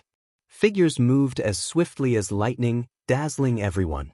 Those exaggerated spells and divine skills were even more shocking to every cultivator's eyes. Various factions began to slow down, retreating while watching the battle unfold. And Hao, Liya, and Zhang Buku did the same. Zhang Buku's eyes were full of longing. Could he reach such a realm in his lifetime? And Hao's eyes were full of concern and worry. He always believed that there was still hope for Xianxian to break free from the evil demon. Under the watchful eyes of all the cultivators, whenever Xianxian stopped to devour a soul, the scene in the sky would focus on him, zooming in, showing everyone the chilling process of him consuming the souls of the loose immortals. Xianxian's face displayed 2 different expressions, arrogance and cruelty on the left, frowning and pain on the right. This made him look even more bizarre. Time continued to pass. In the end, only Ancestor Lin Lu remained alive. Seeing the last loose immortal companion's soul drawn out, he completely gave up on resisting. He tried to escape, but Xianxian caught him, and this time, he could not escape Xianxian's grasp. You can't. Ancestor Lin Lu trembled, his primordial spirit unable to leave his body, his physical form unable to use divine skills, and his chi unable to break free from the hand above his head. Sadly, before he could finish his words, he collapsed to the ground. Xianxia swallowed his soul, soared into the sky, sat cross-legged in midair, constantly rising. When he stopped, beneath him was a vast wave of dust like a dragon, seemingly engulfing the entire world. The illusions in the sky continued to expand, eventually covering the entire continent. Wherever there were people or demons, they were frightened, discussing who the figure in the sky was. Transformed into the evil demon, Xianxia deeply imprinted himself in the hearts of all beings. The disciples of the Third Medicine Valley discussed in astonishment. Some remembered Xianxia, finding it hard to believe. Guan turned and walked toward the transmission array platform. The blood prison great saint lay on the ground, watching the spectacle. As expected of the great heavenly spirit land. This tribulation is too exaggerated, and this evil demon looks so powerful, the blood prison great saint thought to himself. He was not at all flustered. After all, he was a prisoner. His gaze unconsciously followed Guan, seeing him teleport away. He didn't mind, thinking Guan was going to take care of the Mystic Valley. After arriving at the Mystic Valley, Guan simply inspected it briefly before leaving. As the great battle ended, the only sound left in heaven and earth was thunder. The cultivators of the three dynasties factions all paused. The leaders from each faction gathered to discuss their next move.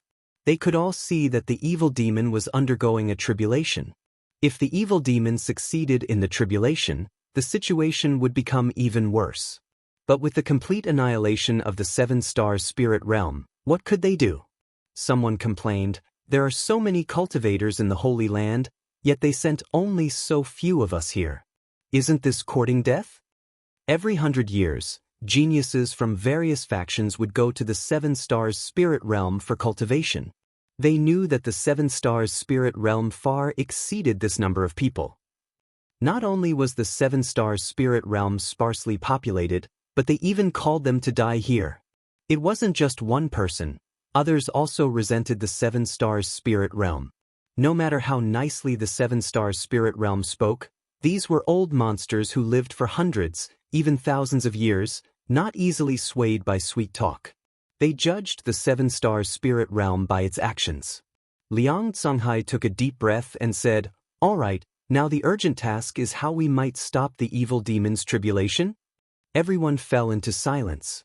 The gap in realms was too vast. They had no chance of winning. Taoist Lord suddenly said, "I foresee that the fate of the three dynasties has not yet run out. Perhaps there will be a turn of events.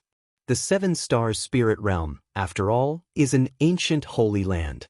Having lost so many people, they will not let it go easily." As soon as he spoke, everyone heaved a sigh of relief. They trusted the Taoist Lord greatly. LV Batian said nothing, his gaze fixed on the illusions in the sky.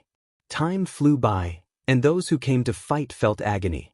The people of the three dynasties were even more tense, watching the demon go through the tribulation, guessing what might happen next. Some even prayed for Xianxia to fail the tribulation. And Hao sat cross-legged on the ground, both restoring his spiritual energy and keeping a close watch on the sky. Zhang Buku and Lia did the same, though they were more curious about Xianxia's actual realm, finding the tribulation's momentum excessively exaggerated. On the other side, suspended high in the sky, Xianxia was surrounded by demonic qi. The demonic qi from the underground pierced through the dust of heaven and earth, entering his body, continuously boosting his momentum. "Xianxia, have you forgotten you consider yourself a hero of the righteous path?" A voice rang out in fury and alarm. From the dust wave emerged the disheveled Ji Xianling, shouting angrily at Xianxia. Xianxia's right eye opened, his brow furrowed, half his face showing a struggling expression. At that moment his other eye opened, glancing at Ji Xianling with a gaze full of soul-chilling murderous intent, making Ji Xuanling's heart quake. Xianxia's lips quivered slightly, laboriously uttering two words, "Run away." As soon as he finished speaking, his right eye closed, and his entire face's expression returned to a unified look of cruelty and malevolence. He raised his right hand, aiming at Ji Xianling. Innate 5 elements divine thunder tribulation. To think you, fiend, can undergo one of the top 10 tribulations of all time. A voice, like that of a heavenly god, resounded throughout the continent, shaking all beings to their core. Anyone who heard this voice was instinctively filled with awe. Ji Xianling instinctively turned his head, seeing a massive hole suddenly form in the thunderclouds above. A figure shining brightly descended from the sky, pressing the two of them down, scattering the boundless dust waves on the ground. Boom! Xianxia sat on the ground, the ruins within a 100-mile radius collapsing, forming a massive circular pit. A figure descended in front of Xianxia, causing him to look up in fear. For the first time, he showed such an expression. Chapter 206, Domineering. Sword Venerable Fudao. Ji Xianling also fell to the ground, but unlike Xianxia, he did not bear the overwhelming pressure that surpassed a loose immortal. After landing, he only staggered a few steps. He quickly raised his eyes to look, his gaze locked on the mysterious figure in front of Xianxia.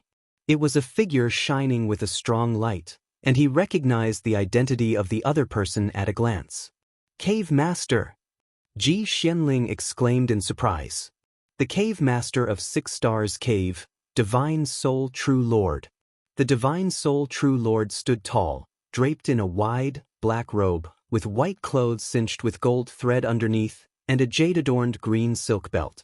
His black hair was coiled with 3 small swords. His expression was cold, and he looked down at the seated Xianxia with eyes so frigid they seemed to freeze time. The illusion in the sky mirrored Xianxia's figure while also reflecting the image of the Divine Soul True Lord, allowing everyone in the world to see his true appearance. Even the most esteemed great cultivators instinctively revered the Divine Soul True Lord at first sight. Just by standing there, the Divine Soul True Lord exuded an invincible aura. The people of the world were even more encouraged. The invincible evil demon cowered before the Divine Soul True Lord, all his previously established terrifying aura completely gone, now appearing so weak. Xianxia did not want to stand up, but he simply could not. The gap between a loose immortal and a wandering immortal was as vast as the difference between clouds and mud. Xianxia looked at the Divine Soul True Lord in terror, a look of pleading in his eyes. Thousands of miles away. And Hao looked at the illusion in the sky showing the Divine Soul True Lord and panicked immediately. Under his watchful gaze, the Divine Soul True Lord raised his right hand, and his imposing voice echoed across the entire continent. Today I, the True Lord, will execute the demon for the sake of all living beings. His voice, akin to a god's, reverberated with rolling thunder. No, and Hao shouted with all his might, immediately wanting to leap up to intervene. Almost instantly he felt a tap on his shoulder, causing all his spiritual power to dissipate, rendering him unable to fly up. Zhang Buku, Li Ya, and many disciples of the Supreme Sect glimpsed a shadow so fast they thought it was a hallucination. After speaking, the Divine Soul True Lord prepared to finish Xianxia with a single palm strike. Ji Xuanling's face changed drastically as he opened his mouth to plead. Suddenly, a hand pressed down on the Divine Soul True Lord's shoulder, dispersing the bright light on him, altering his expression and halting his right palm. Xianxia also saw someone suddenly appear behind the Divine Soul True Lord, his expression changing dramatically as he struggled visibly. Ji Xianling gaped in shock, staring at the person behind the Divine Soul True Lord. At this moment, all living beings saw the person behind the Divine Soul True Lord in the sky. In the Third Medicine Valley, Lu Lingjun pushed open the door, just in time to see the illusion in the sky, her expression changing accordingly. Outer Gate City, Heavenly Repair Platform. Standing beside the heaven-cutting axe, Zuijian looked up at the sky and murmured, "Sword Venerable Fudao." In the distance, Xia also recognized the mysterious figure, growing nervous immediately. Sword Venerable Fudao was going to confront the 7 Stars Spirit Realm's expert? And Hao, upon seeing Sword Venerable Fudao's figure, became excited, clenching his fists tightly. He thought it was his master who finally came to help him out of reluctance. Leah also became excited. The patriarch had actually come. Zhang Buku was simply curious about who had suddenly arrived. LV Baidian, looking at the sky, visibly sighed in relief. The leaders of other sects were stunned, not understanding why Sword Venerable Fudao had intervened.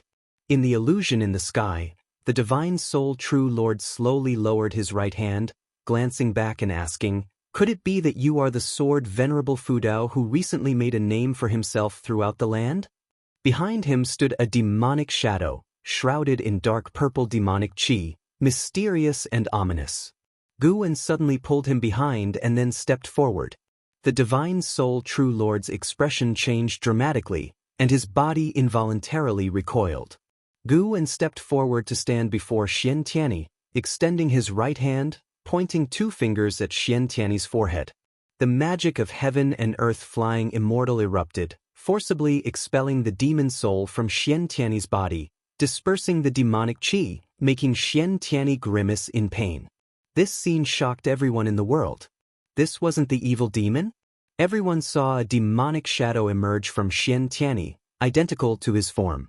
Before the evil demon could resist, Guan's right hand opened, swiftly grabbing it and capturing it in his palm. The demonic pressure that shrouded the continent disappeared instantly, leaving everyone feeling inexplicably relieved, as if a heavy burden had been lifted from their hearts. You, the Divine Soul True Lord, was enraged. As the cave master of 6 Stars Cave, he naturally knew the evil demon's true origin. Though not personally leading it, he had allowed it. Sword Venerable Fudao was slapping him in the face. Guan turned and stood side-on to the Divine Soul True Lord. Xianxia spat out blood, collapsing forward, his forehead landing on Guan's thigh. Before closing his eyes, he weakly uttered, "Fudao." He collapsed by Guan's leg, his consciousness plunging into darkness. Sword Venerable Fudao made no sound, allowing him to lie there, calmly staring at the Divine Soul True Lord. The people of the world held their breaths. Everyone could feel the standoff between the Divine Soul True Lord and Sword Venerable Fudao, recognizing that Sword Venerable Fudao had come to save the one possessed by the evil demon. More accurately, to save the one possessed by the evil demon. The world fell silent. Even the great cultivators near Demon Land were incredibly tense, not daring to breathe loudly. Blood Prison Great Saint, lying on the ground, looked at Guan's figure, eyes full of admiration. Such domination! Without saying a word, everyone could feel his strong intent. Blood Prison Great Saint suddenly felt his past self was incredibly weak. Always boasting, but compared to the great cultivator of the upper realm, his spirit fell short by miles. Not just him, everyone else felt the Divine Soul True Lord had fallen to a lower position. This mysterious figure effortlessly pulled the Divine Soul True Lord away and scared him into inaction. Their abilities were clearly unmatched. Ji Xianling, closest to them, was utterly shocked. He knew better than anyone the power of the Divine Soul True Lord. In the 7-star spirit realm, centered around 6 Stars Cave, the Divine Soul True Lord was as divine as an immortal to them, representing the continent's strongest being. Such an existence was easily pulled away by Sword Venerable Fudao? Ji Xianling finally understood why the 7-star spirit realm had suddenly changed their mind and decided to come forth to save the people. They feared Sword Venerable Fudao and wanted to restore their image. The Divine Soul True Lord's face was extremely grim, caught in an inner struggle between choices. He had intended to use the anomaly of this innate 5 elements divine thunder tribulation to showcase his grand and heroic image of saving all living beings. But now, he found himself in a difficult position. If he acted, he couldn't be sure of winning, plus what would the world think of him? If he didn't act, how would the world view the 7-star spirit realm? Who exactly are you? Do not say you're from the Supreme Sect. This land could not possibly spawn someone as powerful as you. The Divine Soul True Lord asked solemnly, this time, not letting his voice echo across the continent, only audible to himself, Guan and Ji Xianling. Guan did not answer him but raised his right hand and pointed his index finger at his face. Somehow, facing Guan's fingertip, the Divine Soul True Lord felt fear. Too overbearing. The other party didn't want to converse, only conveying one message, for him to back off. Otherwise, the Divine Soul True Lord realized that, given the unmatched power of the other party, he might very well die. He was, after all, a wandering immortal. Not only on this continent but across the nearby sea areas, his cultivation level was among the top. In an instant, many thoughts crossed the Divine Soul True Lord's mind. Finally, he coldly snorted, flicked his sleeves, and disappeared within a few steps. He left gracefully, yet in the people's eyes, it was a stance of fear, no matter how upright his posture was. The reason Guan didn't kill the Divine Soul True Lord was that the world was watching, and a public execution would not be good. Firstly, because the Seven Stars Spirit Realm was a holy land here to save the world, and secondly, to avoid drawing other great cultivators from the Star Caves. However, sometimes, not killing had a greater deterrent effect than killing. Not killing could both instill fear and leave room for the opponent to fantasize. Killing meant a never-ending vendetta. Guan looked up. The celestial might was dispersing. With the evil demon gone and unable to cross the tribulation, the heavenly tribulation naturally couldn't continue. He then vanished from the spot. Xianxia, leaning against Guan's leg, fell forward, and Ji Xianling appeared out of thin air, catching him before his forehead hit the ground. Seeing this, LV Bayin immediately called for Supreme Sect disciples to follow him to rescue. Over 10,000 Supreme Sect cultivators flew up all at once, fearless, every one of them with excitement written on their faces. With Sword Venerable Fudao present, what did they have to fear? Leaders from other sects exchanged glances. The situation had exceeded their expectations, too much information challenging their understanding. Liang Canghai took a deep breath and said, "The three dynasties advance and retreat together." With that, he immediately flew towards Xianxia's sect. Other sect leaders snapped out of it and went to give orders. Winning over Sword Venerable Fudao had become their most important task in years. The recent confrontation only solidified this belief. Sword Venerable Fudao turned out to be stronger than the Holy Land. In the Third Medicine Valley, Lu Lingjun watched as the illusions in the sky gradually dispersed, pulling her thoughts back to reality. Instinctively, she wanted to find Guan to discuss her observations from the battle but realized his presence was not in the valley. She unconsciously scanned Mystic Valley with her divine sense, finding Guan among the mountain woods nearby, inspecting medicinal herbs, and she breathed a sigh of relief. She showed a helpless smile. Such a great spectacle ignored, all he worried about were his plants. Truly hopeless. Elsewhere, in the inner sect city, Ji Xiaoyu stood on the eaves, glancing up at the sky. Even as the illusion started to fade, she did not avert her gaze. She hadn't seen the Divine Soul True Lord before but could feel his high status within the Seven Stars Spirit Realm. Such a powerful being was forced to retreat by Sword Venerable Fudao. Her eyes filled with complexity. Sword Venerable Fudao, who exactly are you? After this battle, she guessed the Seven Stars Spirit Realm would have to humble themselves. Before Sword Venerable Fudao came along, the Seven Stars Spirit Realm wouldn't dare to commit blatant evil, let alone now. However, the Seven Stars Spirit Realm would surely frantically investigate Sword Venerable Fudao, and the Ji family from the Supreme Sect would become their tool. Patriarch, was this outcome within your expectation? Ji Xiaoyu's lips curled into a smile as she turned to leave. Just as she turned, the inner sect city erupted in thunderous cheers.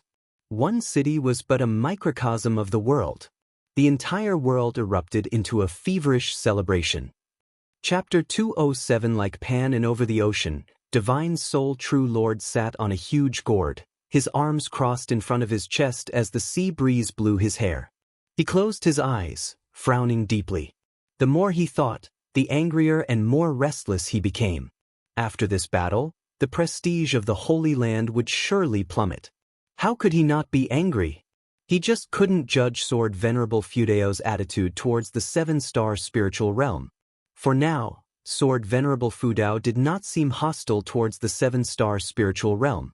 The previous Lin Jingxian killed himself, and Ji Xianling went to the Supreme Sect without incident. This time was no different. Sword Venerable Fudao only pushed him back and did not strike a killing blow. He couldn't tell if Sword Venerable Fudao feared the 7-star spiritual realm or had no killing intent from the start. In fact, when the evil demon attacked the wandering immortal realm, Divine Soul True Lord had sensed it but deliberately did not intervene. He allowed the Lin family loose immortal and disciples to be devoured by the evil demon to create a more terrifying image of the evil demon. The stronger the evil demon, the more prestige he would gain by exterminating it. Secondly, he wanted to use this opportunity to eliminate the Lin family, thus removing the cause and effect of offending Sword Venerable Fudao. Had he succeeded, the 7-star spiritual realm would have maintained the prestige of the Holy Land while resolving any grudges with Sword Venerable Fudao, achieving a perfect outcome. But things went wrong. Sword Venerable Fudao acted ahead of schedule. It seems Sword Venerable Fudao is related to Xianxia. Could he be from the Star Sea congregations? The more he thought about it, the more likely Divine Soul True Lord found this possibility. Before Xianxia joined the Star Sea congregations, the Supreme Sect did not have such a great cultivator. He speculated that Xianxia, knowing the demon disaster was imminent, had asked Sword Venerable Fudao for support in advance. That's right. It must be so. Divine Soul True Lord had heard that Xianxia wrote a book entitled The Legend of Sword Venerable. He raised his right hand and took out a token, hesitating for a moment before probing it with his divine sense. Soon, he sensed a wave of divine sense from the token, and began to relay what had happened, along with his speculations. After a while, his face turned grim as he was obviously reprimanded. In the forest of Mystic Valley, Gu-in silently pondered. Ever since Divine Soul True Lord had left, his divine sense had been following him, preventing any unforeseen events. Seeing Divine Soul True Lord take out the token, Gu-in could guess he was contacting someone more powerful from the 7-star spiritual realm. Once Divine Soul True Lord placed the token back into his storage ring, Gu-in exhaled a long breath, his eyes growing cold. Judging by his expression, Gu-in hesitated. The lifespan foresight could only determine whether others had ill intentions towards his true form, while the 9 extremes yin-yang body could conceal his true form and obscure karmic calculations unless the other person linked Sword Venerable Fudao directly to his true form and harbored enmity. The mountain god's little figure had resembled Gu-in's true form closely, without any divine skills to cloak it, which was why he could sense it. And the hateful heaven ancestor had discovered him directly through sword intent. After 30 minutes, Divine Soul True Lord landed on an island. As he entered a cave, Gu-in sensed a restriction and stopped following. Just remember this island. Gu-in stood up and walked back to Mystic Valley. The disciples in the valley were still excitedly discussing the sky illusion they had witnessed earlier, the image of Sword Venerable Fudao deeply ingraining in their minds. They also believed that the entity confronting Divine Soul True Lord was indeed Sword Venerable Fudao. Gu-in joined them, chatting for a while. The impact of this battle was even greater than when Sword Venerable Fudao killed the demon ancestor, not only because peace prevailed after defeating the evil demon, but also because it involved the Holy Land. When Gu-in returned to the 3rd Medicine Valley, the disciples were gathered noisily, like in a busy market. Lu Lingjun, who had been waiting for him, pulled him into a pavilion, excitedly talking about Sword Venerable Fudao. Seeing her admire Sword Venerable Fudao so much filled Gu-in with satisfaction. He had to feign excitement and reciprocate the emotional value. For the next month, the Supreme Sect was in constant uproar, everyone full of excitement, various news spreading wildly within the sect. Gu-in went to the outer gate city twice, each time staying for 2 ancient hours, listening to the disciples on the streets praise Sword Venerable Fudao. It was worth noting that within this month, Gu-in noticed more cultivators arriving from the sea, some even in the realm of Immortal path, spreading throughout the Immortal cultivation world, gathering intelligence on the 7-star spiritual realm and Sword Venerable Fudao. Gu-in suspected they might be from another great power. He thought of hateful heaven ancestors' foes from the Star Sea congregations. The Star Sea congregations was a colossal power at sea. At least in hateful heaven ancestors' mind, the Star Sea congregations were on par with the 7-star spiritual realm. Could the Star Sea congregations be preparing to strike at the 7-star spiritual realm? Although Guwen let his imagination run wild, he remained calm, continuing his peaceful farming life. After all, no one knew that he was Sword Venerable Fudao. After the winter snow fell, the cultivators who had fought the evil demon began returning to the supreme sect. It was worth mentioning that Li Ya and Zhang Buku also returned. Sensing their auras flying towards Mystic Valley, Guwen awaited them in advance. The two still shared the North Sea heavy sword. Zhang Buku, looking at the forest covered in snow, appeared nervous. He was returning to the Medicine Valley where his father used to live, eager to see martial Uncle Gu again. The more Zhang Buku thought about it, the more nervous he became. Leah reminded him not to mention their injuries to Guwen and to speak based on Guan's reactions.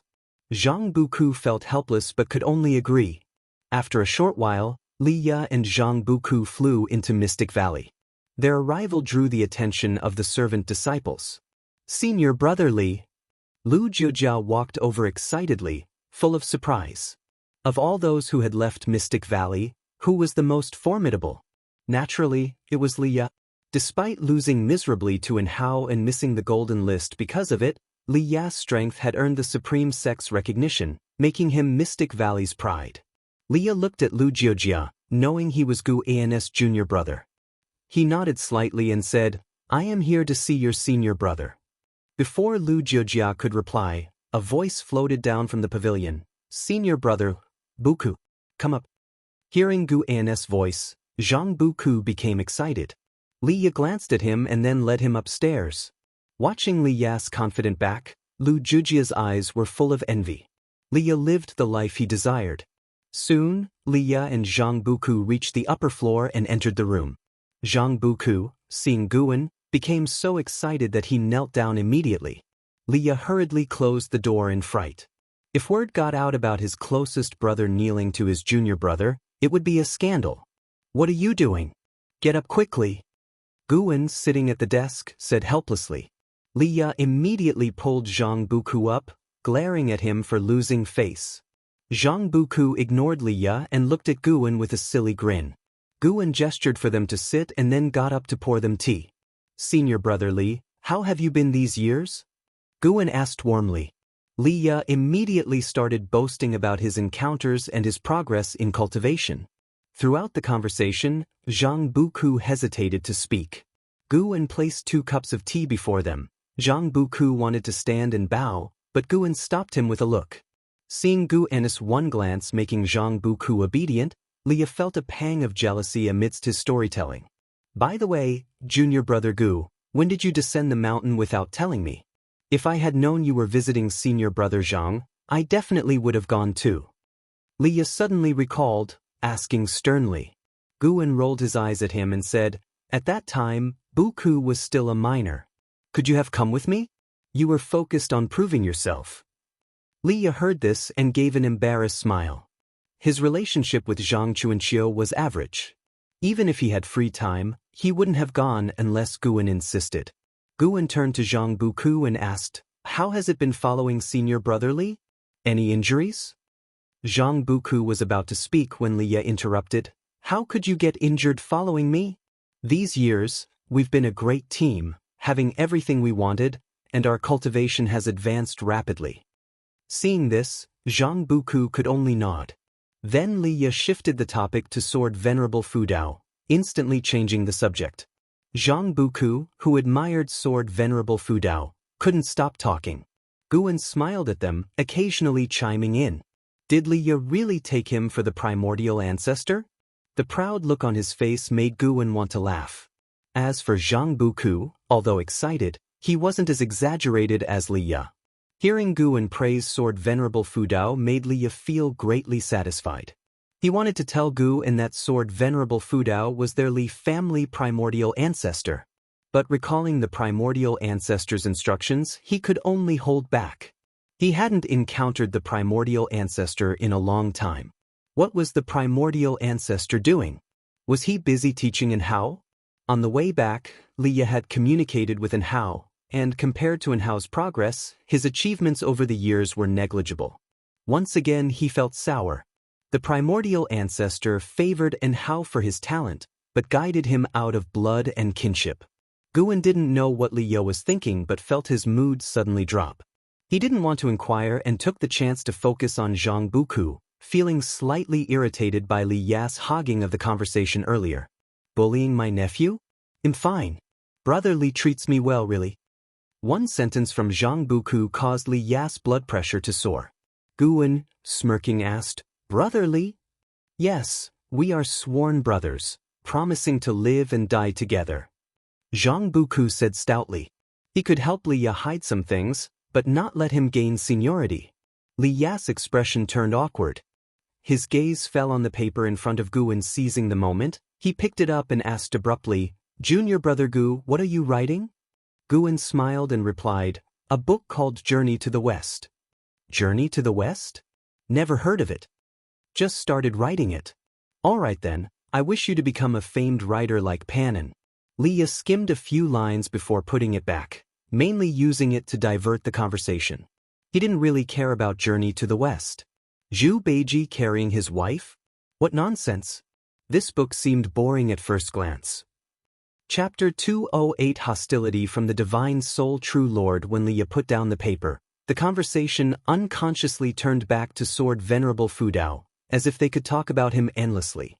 Zhang Buku said that earlier, when Sword Venerable Fudao made his move, he saw a blurred figure, suspecting it was Sword Venerable Fudao, who passed right in front of them. Li Ya also said he saw it, and the two were quite convinced. Guan found it amusing. He had deliberately let An Hao and the other two see him, accurately speaking, let the cultivators from the Supreme Sect notice that he was coming from there. With a limitless freedom step, Guan could move beside Divine Soul True Lord in one step. The three chatted for another ancient hour before Li Ya and Zhang Buku bade farewell. Li Ya was preparing to bring Zhang Buku into the sect, and there were many things to be busy with, so Guan naturally did not keep them. Watching them disappear into the heavy snow, Guan stood there for a while before entering the house. At the end of the year, as the spring festival approached, since the human race had completely overcome the demon calamity, it seemed peaceful days were ahead, so LV Baixia ordered an extravagant spring festival celebration this year. Before the spring festival even arrived, each city began preparations, and this atmosphere also affected Mystic Valley and the Third Medicine Valley. To welcome the new era, LV Bayin issued various decrees, raising the treatment of every level of disciple, down to even the servant disciples, making the entire sect jubilant. Riding the Blood Prison Great Saint, Guan strolled through the outer gate city. He could sense many people hiding their cultivation levels in the city, with more than 20 Mystic Heart Realm cultivators, 3 Mahayana Realm, and 1 in the Nirvana Realm. These people were all from overseas, and in the past year they had been gathering various intelligence, mainly about the views of Supreme Sect cultivators on the Holy Land 7 Stars Spirit Realm and Sword Venerable Fudao. They did not affect Guan, so he could not be bothered with them. Along the way, Guan met many old acquaintances, some who graduated from Medicine Valley, and some fellow disciples he met at the Book Collection Hall and Elixir Hall. Engaging in small talk, he did not feel bored, but rather found it interesting. Listening to friends' current endeavors in Immortal cultivation also broadened his experience. The spring festival atmosphere enveloped every street, even the Blood Prison Great Saint looked around curiously. Unknowingly, Guan arrived at the Heavenly Repair Platform again. The vast Heavenly Repair Platform was crowded and noisy, with many outer disciples standing guard around the edges. First vanquish the demon ancestor, then eliminate the evil demon. Sword Venerable Fudao's prestige had reached its peak. Even disciples from other sects would come to the Heavenly Repair Platform to worship the words, righteous path. The entire Immortal cultivation world was discussing Sword Venerable Fudao, and it was worth mentioning that the Sword Venerable legend written by Xianxia had become a hit. In the book, Sword Venerable Fudao liked to tap his enemies on the shoulder at night, which corresponded perfectly with the earlier scene where he pressed down on Divine Soul True Lord's shoulder, making people wonder if Green Hero knew Sword Venerable Fudao. Guan just watched from below the platform. There were many like him, mostly Foundation Establishment Realm and Qi Cultivation Realm, content to watch the excitement from afar. Then, Guan patted the Blood Prison Great Saint, guiding it. With the festival coming, he had to prepare gifts for the disciples. This year's spring festival held a different meaning, as the Supreme Sect was ready for rapid development. The previous Golden List Conference, Alchemy Meeting, and the world's first Sword Dao Conference had accumulated enormous wealth for the Supreme Sect, and now with the world in peace, it was time to make great strides. Gu-en also needed to gather high-rank medical herbs for the Grotto Heaven. Suddenly, a prompt appeared before Gu-en's eyes. Divine Soul True Lord has developed hostility towards you and formed the intention to kill. Would you like to perform lifespan detection on him? A prompt suddenly appeared before Gu-en's eyes, making him frown. Well then, Gu-en took a deep breath and chose to perform lifespan detection. He had looked before and wanted to see again because this time it was about his own life. Divine Soul True Lord, Wandering Immortal Realm 3rd Layer 28098/13000/180000. Currently, he had around 10,000 years of life left. He should be able to seize 10,000 years of life. Gu-en changed his mind and had the Blood Prison Great Saint leave the outer gate city, heading outside instead of towards the inner sect, finding an uninhabited forest to stay for a while. Within a secluded palace, the floor reflected a luminous glow, with many spirit stones embedded in the stone pillars on both sides. It was these spirit stones that illuminated the hall. At the end of the hall, Divine Soul True Lord sat at the head seat, holding a scroll. He slowly opened his eyes and looked at the black-clad man kneeling in the hall, saying, "You may leave." The black-clad man immediately turned and left. Once the door closed again, Divine Soul True Lord frowned, with his left hand supporting his cheek and his right hand holding the scroll, deep in thought. His gaze occasionally glanced at the scroll in his hand. Xianxia, Divine Soul True Lord muttered to himself. Since leaving the continent, although he feared Sword Venerable Fudao, he had not given up. He had ordered Supreme Sect spies to investigate all of Xianxia's relationships, and the scroll in his hand recorded everyone closely related to Xianxia. The rising power of the evil demon was likely related to Xianxia, and Sword Venerable Fudao intervened to save him. No matter how he thought about it, Divine Soul True Lord blamed Xianxia for the failure in the battle against the evil demon. So he developed a murderous intent towards Xianxia and his close associates. But he dared not act rashly, for perhaps Sword Venerable Fudao was among them in disguise. The mere thought of Sword Venerable Fudao made Divine Soul True Lord feel troubled. Fortunately, the 3-star cave had not contacted him much over these years, or he really wouldn't know how to report back. Sigh. Divine Soul True Lord sighed, stood up, and prepared to head to the small spirit realm to seclude himself.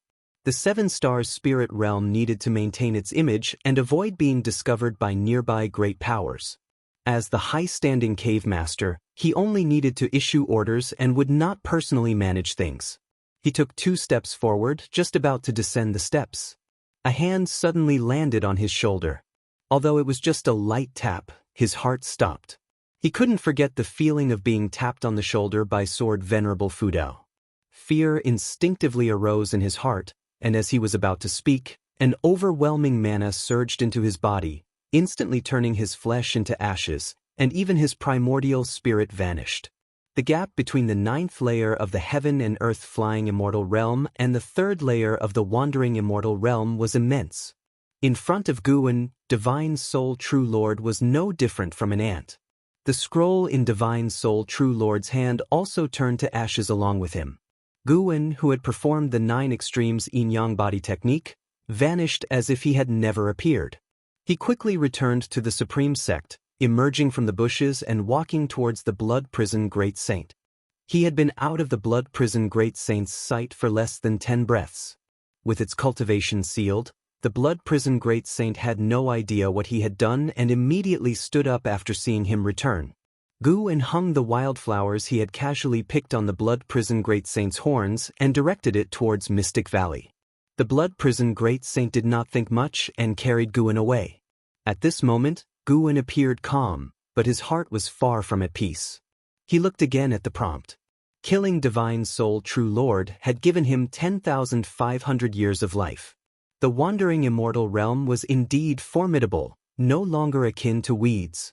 When he killed Divine Soul True Lord, Guin did not even dare to perform a soul search, as Divine Soul True Lord surely knew many high-realm immortals, and he feared that soul searching might alert those powerful beings. He was already peering into the way of cause and effect. If he delved deeply into this path, it would be like gaining foresight of potential life threats. He had not even explored that cave. For a great cultivator like Divine Soul True Lord to disappear for decades or even 100 years was not unusual. It remained to be seen whether the Seven Stars Spirit Realm had a device to contact its disciples. Guin had once read a book stating that some sects across the seas possessed special artifacts. When a sect member perished, they could detect it immediately. Anyway, he would take a gamble. Guin would not allow someone harboring murderous intent towards him to live. The longer they were left unchecked, the greater the danger. After the Spring Festival, the Supreme Sect began promoting the world's first cultivation meeting. What was the cultivation meeting? This idea, inspired by the heaven-cutting axe, was to create a heavy object that participants would control with spiritual power. The announcement of this meeting caused widespread interest in the immortal cultivation world. Such a meeting had never been held before. LV Baiyan planned to prepare for 5 years and even hinted at participation from overseas cultivators. Since killing Divine Soul True Lord, Guin observed the territory of the 3 dynasties every day with his divine sense. Fortunately, everything was peaceful, and the lifespan detection had not been triggered. In mid-March, LV Baiyan visited Guin. The two drank wine in the house, with Guin listening carefully to LV Baiyan's ambitious plans, occasionally interjecting. He did not understand how to manage a sect but could offer some suggestions. Currently, LV Baiyan's ideas aligned with his own. LV Baiyan put all his efforts outward, and the entire sect worked hard for its growth, reducing internal strife significantly. The Supreme Sect enjoyed unprecedented harmony. Even though the world appears peaceful now, I still feel uneasy, just like half a year ago when dealing with the evil demon. That mysterious cultivator, his cultivation was incomparably strong. LV Baiyan put down his wine bowl and sighed. That person was already dead. Guin silently answered in his heart but said, "Wasn't it said that the person was an immortal senior from the Holy Land? The Holy Land shouldn't bring calamity, right?" LV Baiyan curled his lips and said, "Who knows? Alright, let's not talk about this. I just hope that in my lifetime, the Supreme Sect can produce someone who surpasses the Mahayana realm. For this, I will spare no effort." Guin nodded and said, "And Hao is exceptionally talented. He is the best candidate." "Indeed." LV Baiyan smiled. After experiencing the demon calamity, he seemed to have a new perspective on Hao. This was good too. He hoped LV Baiyan would focus on Hao, as Guin did not want to become the sect leader. The two talked for a long time before LV Baiyan finally bade farewell. He had gained new ideas from Guin. Even before the world's first cultivation meeting began, he was already planning the next grand event. After LV Baiyan left, Guin did not stay long at the Third Medicine Valley either. He returned to Mystic Valley, then quietly left. He continuously used the Limitless Freedom step, quickly distancing himself from the mainland. After several steps, he arrived on a vast island, the most prosperous in this sea area, with a cultivator population exceeding 5 million, always bustling with people. He did not disguise himself since the Supreme Sect was so far away. Even a Mahayana realm cultivator would take a lot of time to get here, and there were countless sea demons along the way. Here, no one recognized him. The purpose of this trip was to purchase medicinal herb seeds. His grotto heaven only grew herbs of the 7th rank or higher.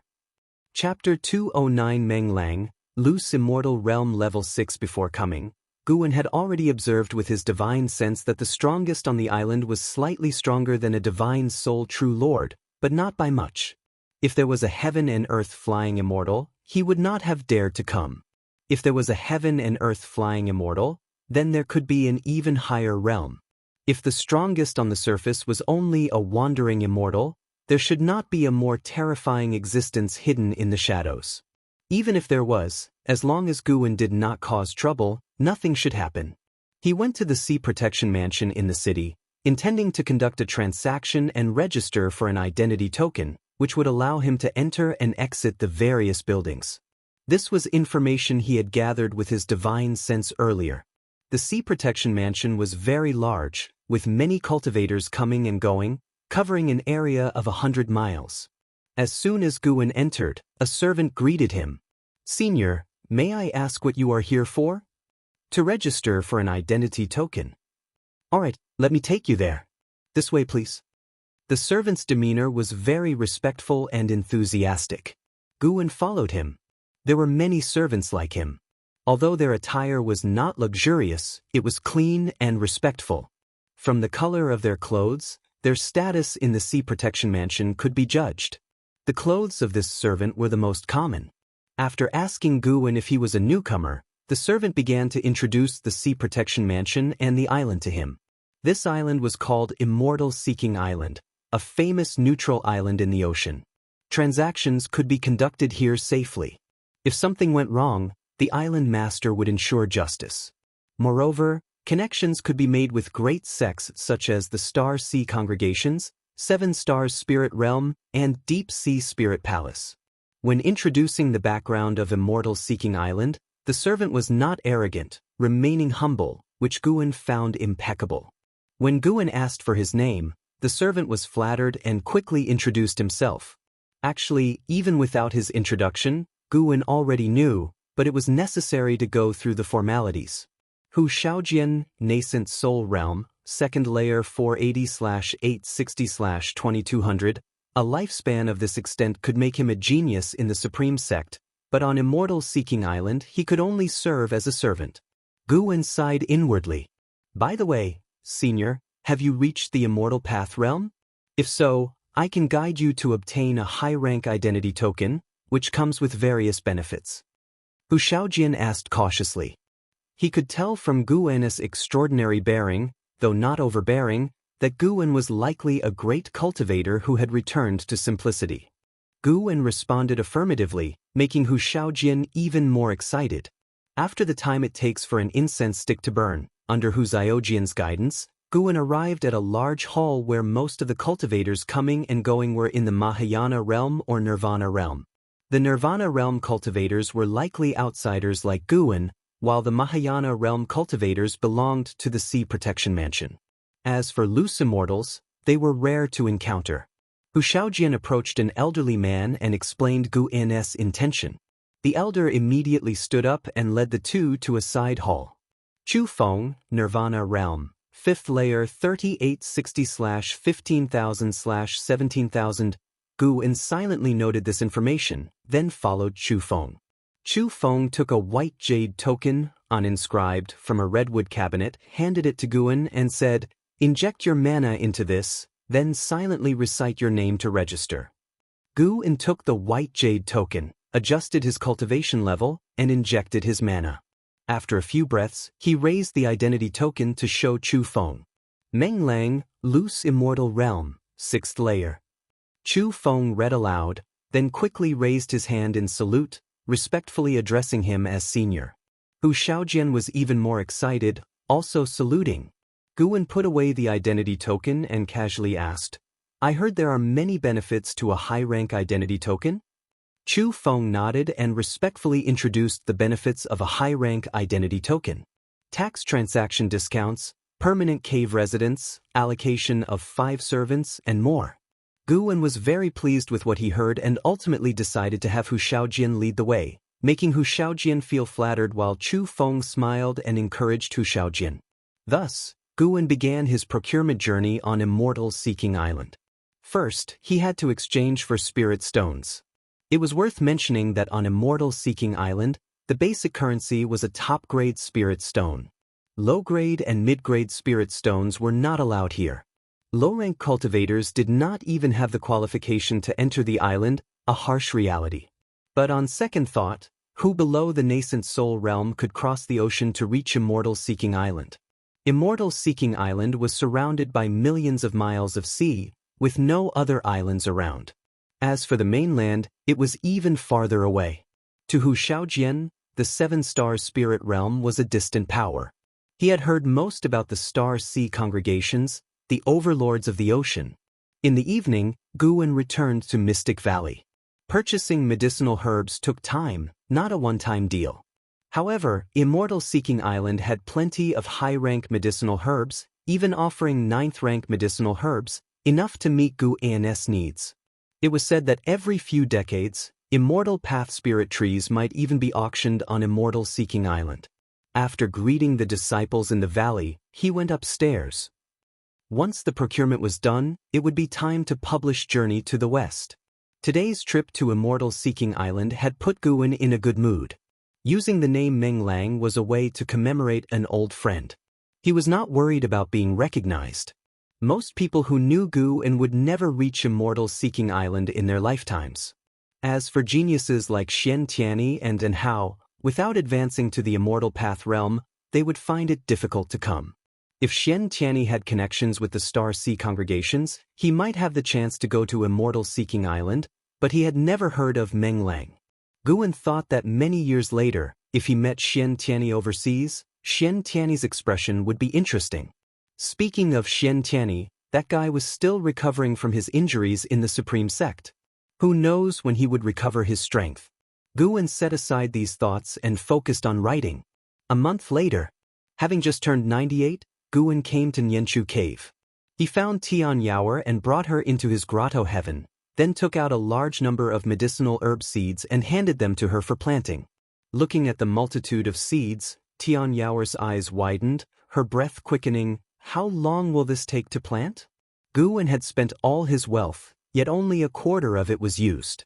He chuckled softly. These seeds are at least 7th order. Be careful, if you ruin any, he'll have to hold you accountable. 7th order, 7th order? Tian Yaoer was stunned, then thrilled. With so many high-rank medicinal herbs properly planted, the spiritual energy here would be abundant, wouldn't it? She immediately began to take action. Guwen, on the other hand, infused his mana into the ground, converting it into 5-element spiritual energy.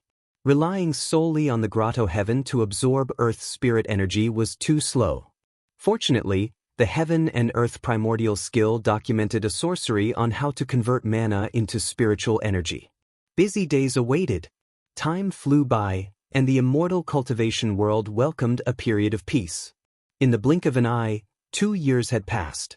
Guwen's total lifespan had reached 6,700,000 years. He had planted all the high-rank medicinal herbs he had purchased in his grotto heaven, but the maturity time for 7th-order medicinal grass was extremely long, so he had to be patient. Though the wait was long, once harvested, it would be an enormous amount of lifespan. Moreover, 7th-order medicinal grass had a strong life force and required little oversight. That year, the Supreme Sect had grown much stronger. Meanwhile, the Taizong dynasty and the Tianwei dynasty had begun to war, while the Great Jiang dynasty remained stable, not participating in the conflict. The dynastic struggles were cruel but not a catastrophe, having no impact on the immortal cultivation world. Guwen planned to achieve core formation that year. His surface cultivation level needed to be improved. One day at noon, Xianxia came to visit Guwen. As they entered the house to chat, Xianxia cast many restrictions first. He was now the strongest cultivator in the Supreme Sect but still deployed many restrictions, indicating his awareness of several great cultivators infiltrating the Supreme Sect. Did you see the celestial phenomenon from that battle? Xianxia turned to Guwen and asked solemnly. Guwen nodded, then motioned for him to sit and talk. Bam! Xianxia slammed the table in fury, cursing, I was schemed against by the 7 Stars spirit realm. A bunch of bastards. This isn't over. Guwen's eyelids twitched. Why are you telling me this? He suddenly suspected that the Divine Soul True Lord's hostility towards him a few months ago was due to investigating Xianxia's connections. The 7 Stars spirit realm? Are you talking about the Holy Land? Guwen asked cautiously.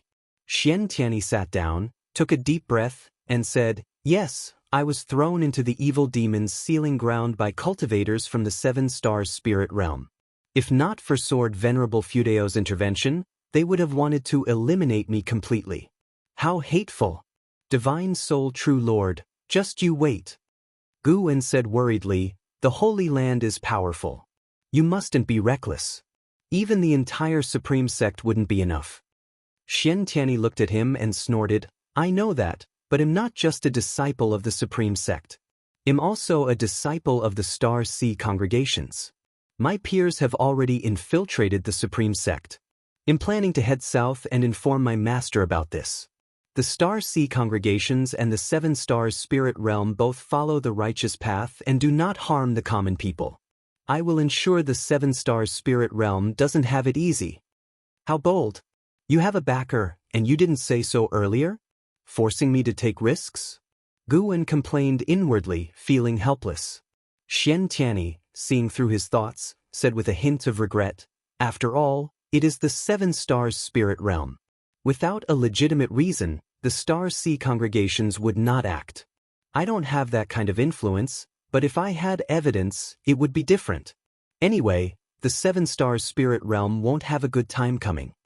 Guwen cautioned him, though I don't know how powerful the Star Sea congregations are, be careful. The journey south is long. If anything happens on the way, he didn't finish his sentence, but Xianxia understood.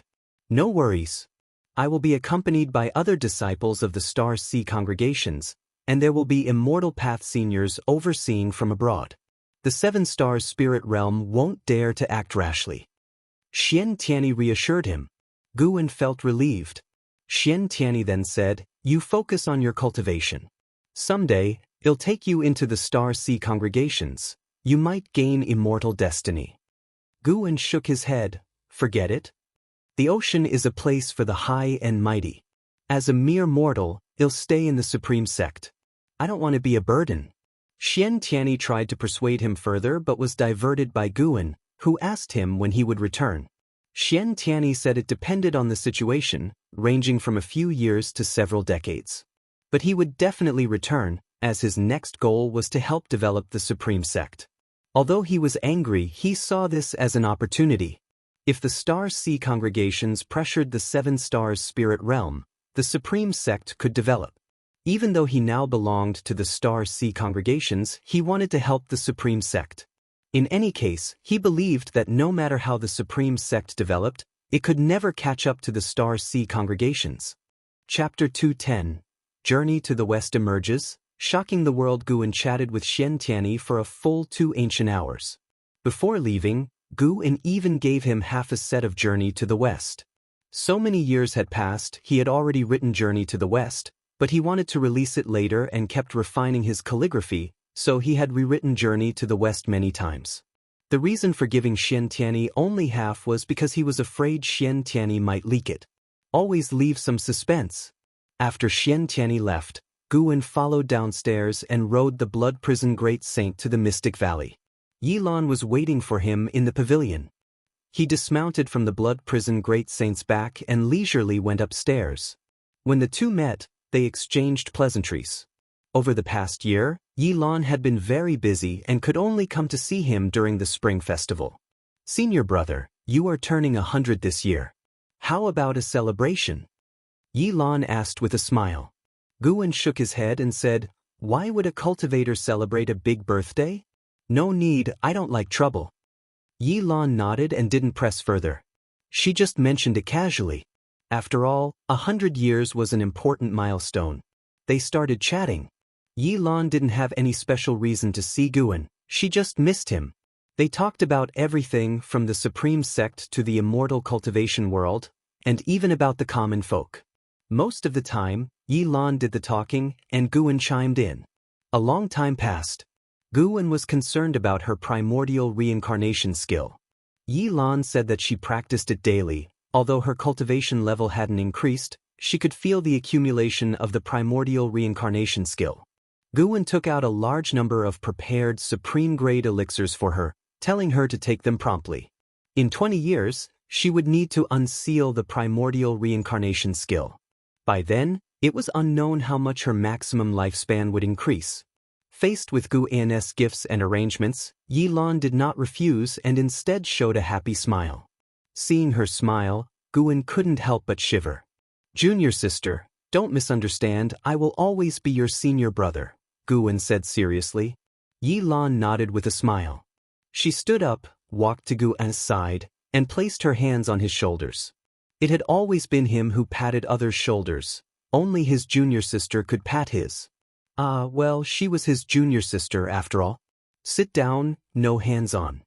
Oh, senior brother, I won't do anything inappropriate, just like last time. You dare mention last time? What's wrong with a little touch? I promise I won't go further. Don't speak such bold words, sit down, I have something to tell you. Say it, I'll just stand by your side. 3 days later, Guan rode the blood prison great saint to the outer gate city. He made his way to the book collection hall. The great elder of the book collection hall, Feng Shang, personally received Guan. After they were seated, Feng Shang asked with a smile, "Shattering the Void is finished. Do you have a new book in mind?" Though Shattering the Void's reputation wasn't as great as Investiture of the Gods, it made a lot of money, benefiting not only him but the entire Outer Gate City as well. Their Outer Gate City had become the top among the 8 Outer Gate cities, with Sword Venerable Fudao in martial and Pan and in literature. Every time he read Investiture of the Gods, Feng Shang felt Guan resembled Sword Venerable Fudao. But thinking that Guan was not yet 100 years old, he found his speculation absurd. Though perhaps Pan and was somehow related to Sword Venerable Fudao, maybe this was why Pan and refused to write about Sword Venerable Fudao, fearing people might discover the connection. Guan took out 5 books from his storage bag, which were the first half of Journey to the West. Feng Shang picked up the topmost book and, seeing the cover, he couldn't help but read aloud, "Journey to the West?" The name sounded ordinary. He was a bit disappointed, but considering Pan An's fame, even an ordinary book would earn spirit stones. He began to read, and after a few moments, his expression changed slightly. He straightened his back and read more intently. As time went on, his right hand began to tremble. When he read about Sun Wukong causing havoc in the Heavenly Palace, he couldn't help but slap his thigh in excitement. Guan shook his head and laughed. He stood up and said, "The books are yours. Leave the rest to you." Having worked with the book collection hall for so many years, he naturally didn't worry about them deceiving him. Upon hearing this, Feng Shang quickly stood up, excitedly saying, "Journey to the West will definitely be a hit. This is a divine book comparable to Investiture of the Gods. No, it's even better than Investiture of the Gods." Journey to the West had a stronger narrative ability and the plot was highly engaging. Watching Sun Wukong's birth, his struggle for kingship, and his journey to the sea to seek immortality, he felt it resonated well with the cultivators in the immortal cultivation world. Furthermore, when the heavenly court appointed Sun Wukong as the horse's fortune, and he endured humiliation in heaven, he couldn't help but anticipate Sun Wukong's rebellion. He hadn't expected Sun Wukong to actually cause havoc in the heavenly palace. It was truly powerful. Feng Shang genuinely admired Guan, who could think of anything. Moreover, the spells, Dharma treasures, and powers in Journey to the West felt real, as he had heard similar legends before. There were stories of a dragon palace under the sea, immortals in the heavens, and sages overseas, among others. Guan smiled at him and without saying much, turned and left. Feng Shang watched Guan walk out the door, with sunlight shining on him, feeling dazed. Truly an immortal. Guan found the blood prison great saint and rode it away from the book collection hall. Along the street, he occasionally encountered old acquaintances, greeting them with a smile. After the Ji family withdrew from the Supreme Sect, the Zhou family also switched to the Zhangtian sect. The departure of the two great families happened quietly. Had it been decades earlier, the Supreme Sect would have been severely weakened, but now there didn't seem to be any impact. Instead, the Supreme Sect had grown even stronger. However, Guan heard other family names from the passing cultivators. This was the Supreme Sect. When some left, others would take their place. This was a sign of continuous prosperity. Who knew when the Supreme Sect would reach the levels of the 7 Stars Spirit Realm and the Star Sea congregations? At that time, how many of his old acquaintances would still be around? Guan's thoughts drifted with the bumping of the ox's back, fantasizing about scenes thousands or even tens of thousands of years in the future. A blink of an eye. Another year passed. This year, the Supreme Sect's first Under Heaven's Cultivation level tournament was about to commence, but the hottest topic was a book. Journey to the West. With the release of Pan N's Journey to the West, the entire Immortal Cultivation world was shaken. Initially thought to be another mediocre book like Supreme Immortal Venerable or Shattering the Void, it turned out to be a classical type like Investiture of the Gods.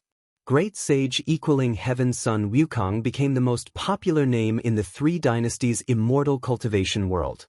Pan N was once again elevated to a godlike status. With just one journey to the West, people no longer doubted his talent, and some even claimed that Journey to the West was superior to Investiture of the Gods. LV Bain seized the opportunity to leverage the popularity of Journey to the West, declaring that the person who won the top spot in the first Under Heaven's Cultivation level tournament would earn the title of Great Sage. This ignited even more interest and anticipation for the first Under Heaven's Cultivation level tournament. Because of Journey to the West, Pan N's fame within the Supreme Sect even overshadowed Sword Venerable Fudao for a while. Pan N had initiated a trend of book chasing in the Immortal Cultivation world. Now, he once again outshone Sword Venerable Fudao through his literary work. In fact, many Immortal Cultivation stories had emerged after Pan N, but most cultivators still felt Pan N's writings were the best. Guan thought this was due to the initial euphoria of the first read, as the Immortal Cultivation world certainly had many literary talented cultivators. One day, Guan rode the Blood Prison Great Saint once again to the Outer Gate City. He felt there would be some excitement to watch today. The city was bustling with people, cultivators coming and going ceaselessly, very lively, almost like celebrating the spring festival. Guan saw many cultivators in strange costumes, and even shape-shifting demons. Now, the Supreme Sect had begun recruiting demon clan disciples, with great results. Each year, around 10,000 shape-shifting demons would come to apprentice. The main character in Journey to the West being a demon had made the entire demon community more favorable towards the Supreme Sect. Arriving at the surroundings of the Heavenly Repair platform, the Blood Prison Great Saint halted. He heard people around talking. "Have you read Journey to the West? The book collection hall put up another batch yesterday, and I managed to get a copy." "Then lend it to me. I read an unofficial version that doesn't contain Pan N's handwriting." Recently, more and more people have been challenging the heaven-cutting axe. They say that whoever can lift the heaven-cutting axe can secure the top spot in the first Under Heaven's Cultivation level tournament. You're joking. Even the champion can't possibly lift the heaven-cutting axe. Some were talking about Journey to the West, some about Sword Venerable Fudao, but most were discussing the first Under Heaven's Cultivation level tournament. Guan silently counted down. After a while, he thought to himself, here it comes. A dominating aura enveloped the Heavenly Repair platform, followed by a loud voice that echoed throughout the city. "I am the foremost cultivator of Xianxia, Xiao Dai. All of you move aside. I want to challenge the heaven-cutting axe." Boom! The entire city trembled. Everyone looked towards the sky above the Heavenly Repair platform and saw a majestic figure floating in the air. It was a man in a yellow robe, wearing a golden crown and a python belt, with an aura like a swirling dragon around him. Guan cast a lifespan detection spell on him. Xiao Dai, Mahayana Realm 9th Layer 898/8900/8900, an extreme lifespan of 8,900 years. Among Nirvana dead, he was second only to An Hao and the Blood Prison Great Saint, even surpassing Xianxia.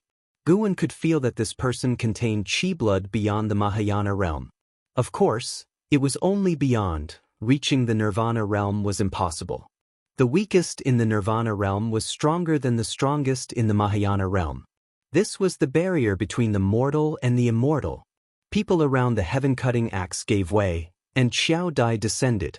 Many were discussing where Xianxia was. Guan knew about Xianxia.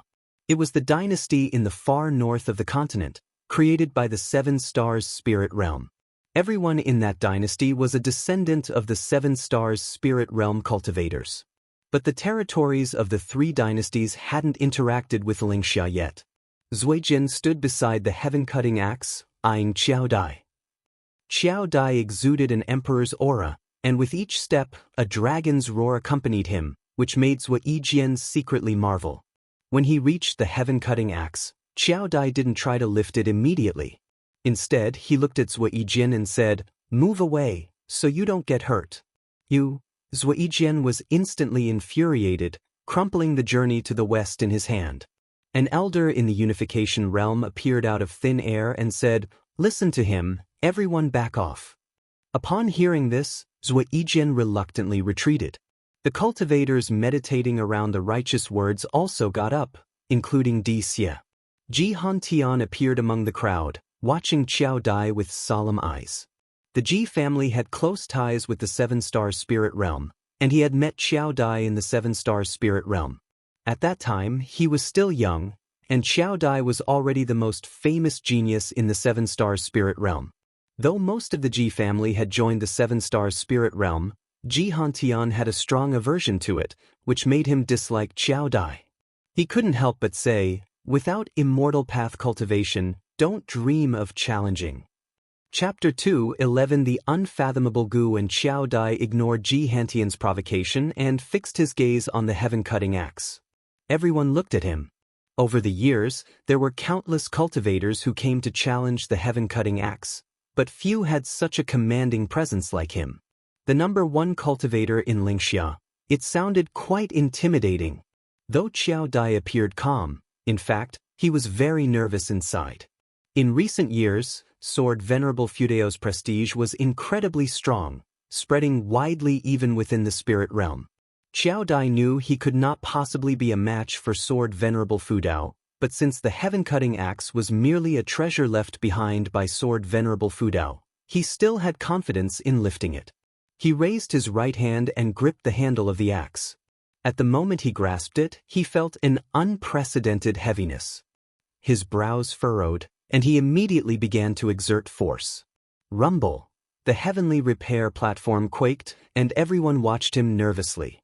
No matter which sect they were from, the cultivators on the platform did not want him to lift it. The disciples of the Supreme Sect cared about face, while disciples from other sects cared about opportunity. Who wouldn't want to become the heir of Sword Venerable Fudao? To this day, Sword Venerable Fudao had become a figure of worship for all sects under 3 dynasties. Under Guan, the Blood Prison Great Saint secretly marveled. He too wanted to try lifting the heaven-cutting axe. So far, the only person he couldn't surpass was the one on his back. This fellow named Xiao Dai was different. The Blood Prison Great Saint could sense that Xiao Dai's cultivation level was even higher than his own. If Xiao Dai couldn't move the axe, then he would have no hope. This made him even more wary of Sword Venerable Fudao. Just leaving a Dharma treasure on the platform, and over the years, no one could lift it, let alone move it. It was unimaginable how high Sword Venerable Fudeo's cultivation realm must be. Xiao Dai also started using a secret technique, making his momentum soar, causing even the outer city to tremble.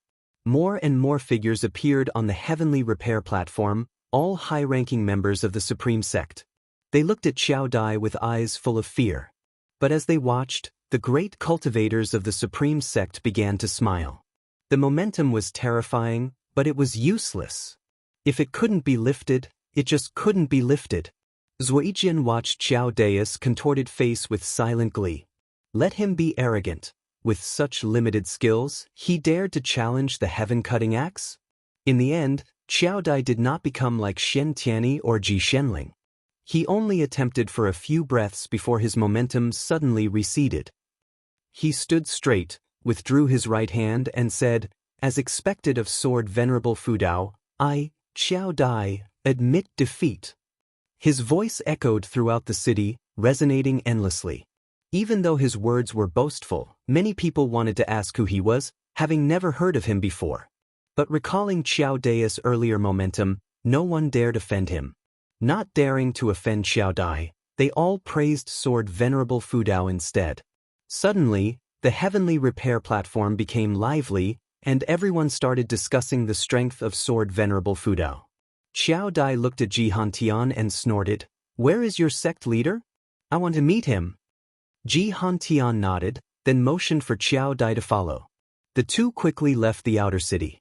Guan patted the back of the Blood Prison Great Saint, signaling it could go. After leaving the outer city, Guan said leisurely, In a few years, I will let you reach the second level, able to speak human words. Hearing this, the blood prison great saint's eyes brightened. Not being able to speak was really unbearable. He couldn't wait to curse those ants who kept touching him all day long. But remember, there are things you can say and things you can't, Guin reminded. The blood prison great saint nodded quickly. Actually, there wasn't much he could say, as he had no idea how strong Guin really was. Day by day passed, and it came to the end of summer. On the peak of the mountain north of Mystic Valley, Guin was sparring with Chu Jingfeng in swordsmanship. While swinging his sword, Guin's divine sense spread out, surveying the continent inside and out. He saw a heaven and earth flying immortal traversing the sky, descending to the mortal world at the eastern end of the firmament. Over the years, he saw many figures coming and going between heaven and earth. Though heaven and earth flying immortals were rare, at his level, he could see at least one every day, showing how vast this mortal world was. Heaven and earth flying immortals were not the strongest. Even at the heaven and earth flying immortal realm, Guin's divine sense could not cover the entire mortal world. No wonder it was called the Great Heavenly Spirit Land. This mortal world was truly vast. For Guin, the bigger this world was, the better. The larger the world, the smaller and more insignificant he felt.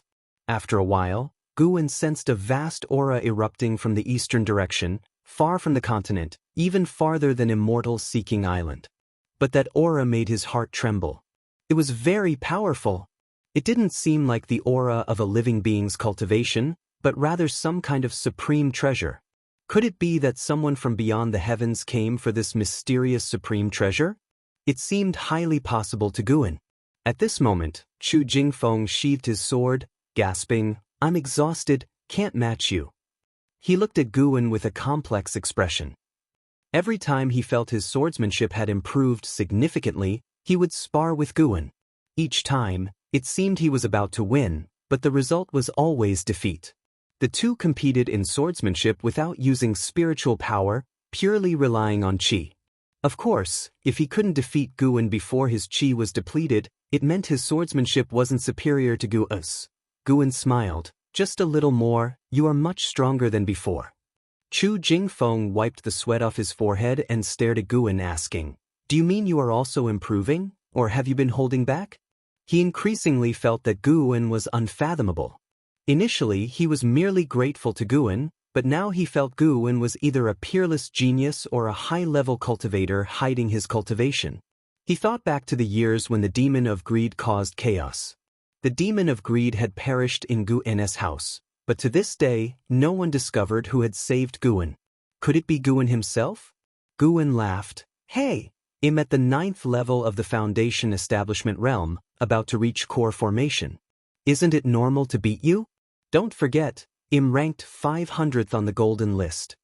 Seeing his smug expression, Chu Jingfeng couldn't help but shake his head and smile. Right, why overthink? In any case, he was now a cripple, weaker than everyone. After chatting for a while longer, Guin gripped his heavenly residence sword and descended the mountain, while Chu Jingfeng sat meditating on the cliff, reflecting on his earlier sword-fighting experiences. The next morning, the first Heavenly Strength Tournament officially began. It was said that over 50,000 cultivators and demons had signed up, covering all realms. There were even mysterious Mahayana cultivators participating. Guin did not participate. Instead, he headed to Xianxia Valley to harvest medicinal herbs. This year, he aimed to reach a lifespan of 7 million years. After surpassing the 10 million year mark, he could look forward to a billion-year lifespan. A billion years would bring new abilities. The next time could be 10 billion or even 100 billion years for new functions. The thought was exciting to Guin. If a billion years passed in the real world, how high would his cultivation level be? The sky was clear, and the ocean was boundless. Immortal Seeking Island sat on the ocean, small as a speck of dust, but when viewed up close, its prosperity was evident. Guin returned to Immortal Seeking Island and exchanged all the medicinal herbs he had gathered over the past 3 years for top-grade spirit stones, then began to wander around. He planned to buy some high-quality cultivation elixirs to help Yi Lan and Xiaochuan.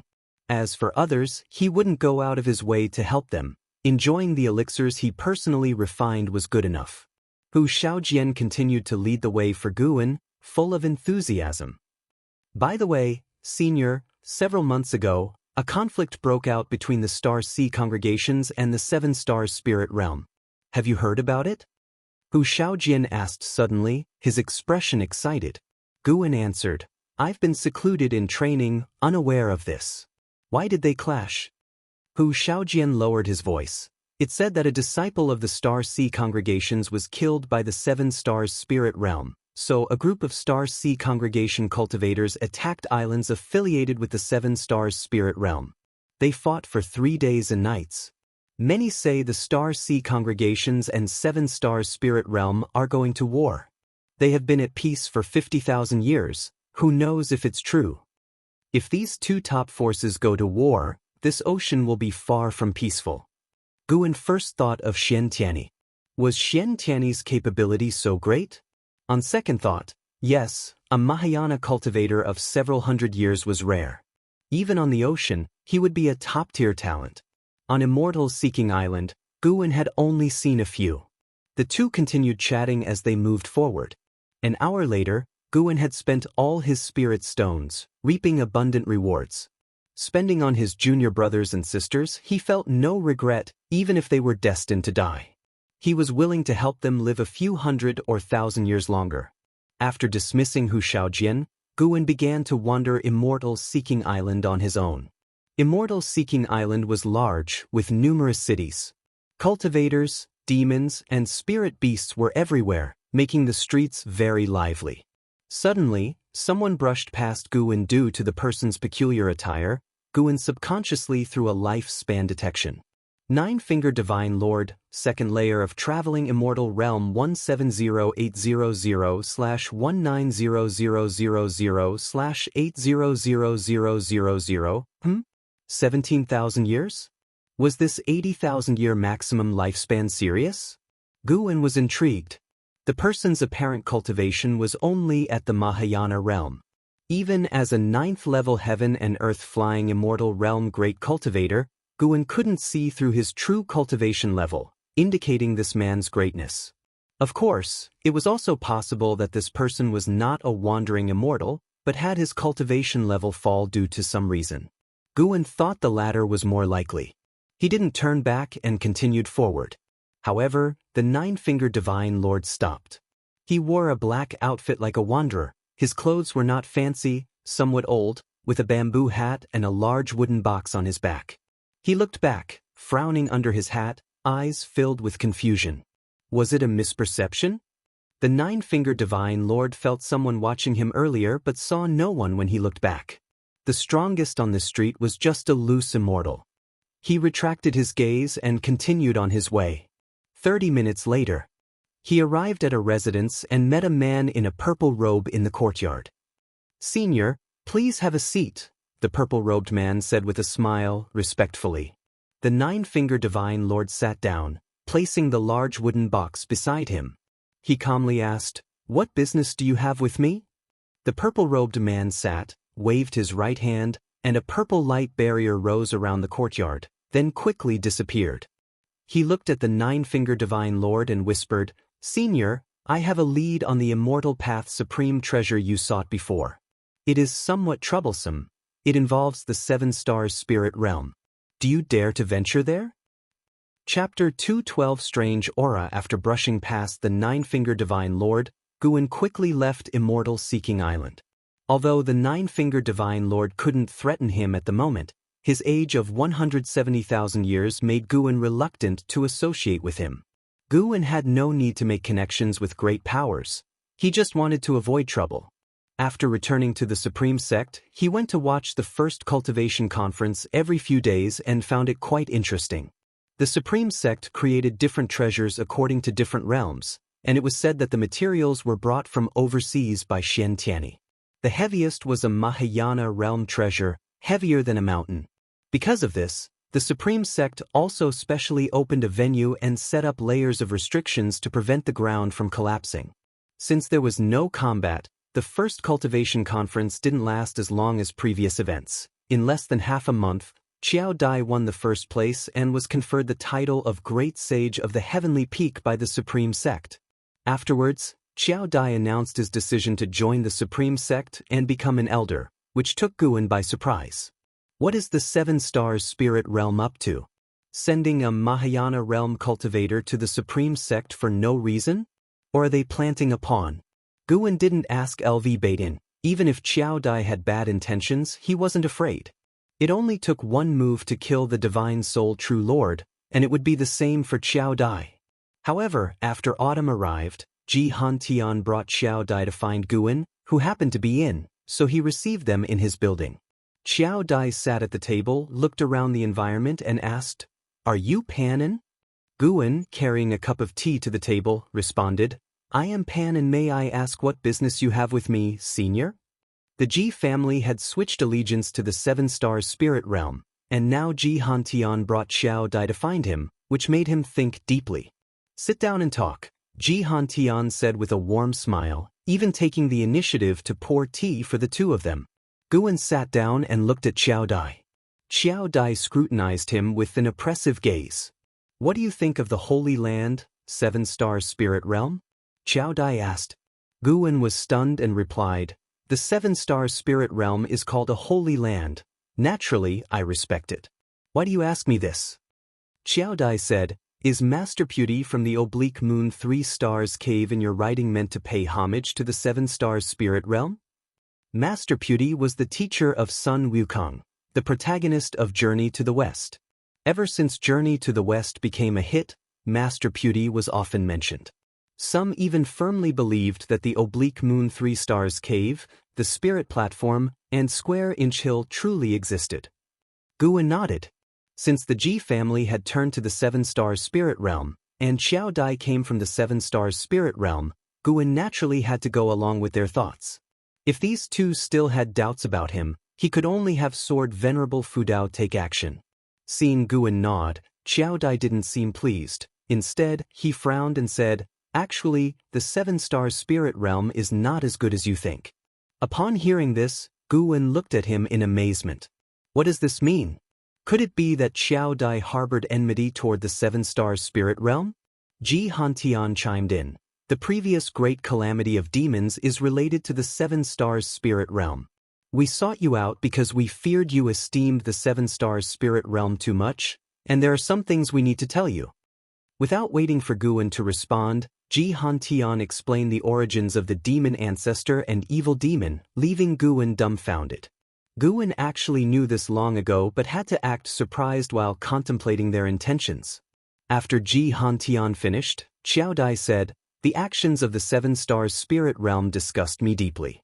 Ever since I embarked on the immortal cultivation path, I wanted to be an immortal who saves the world.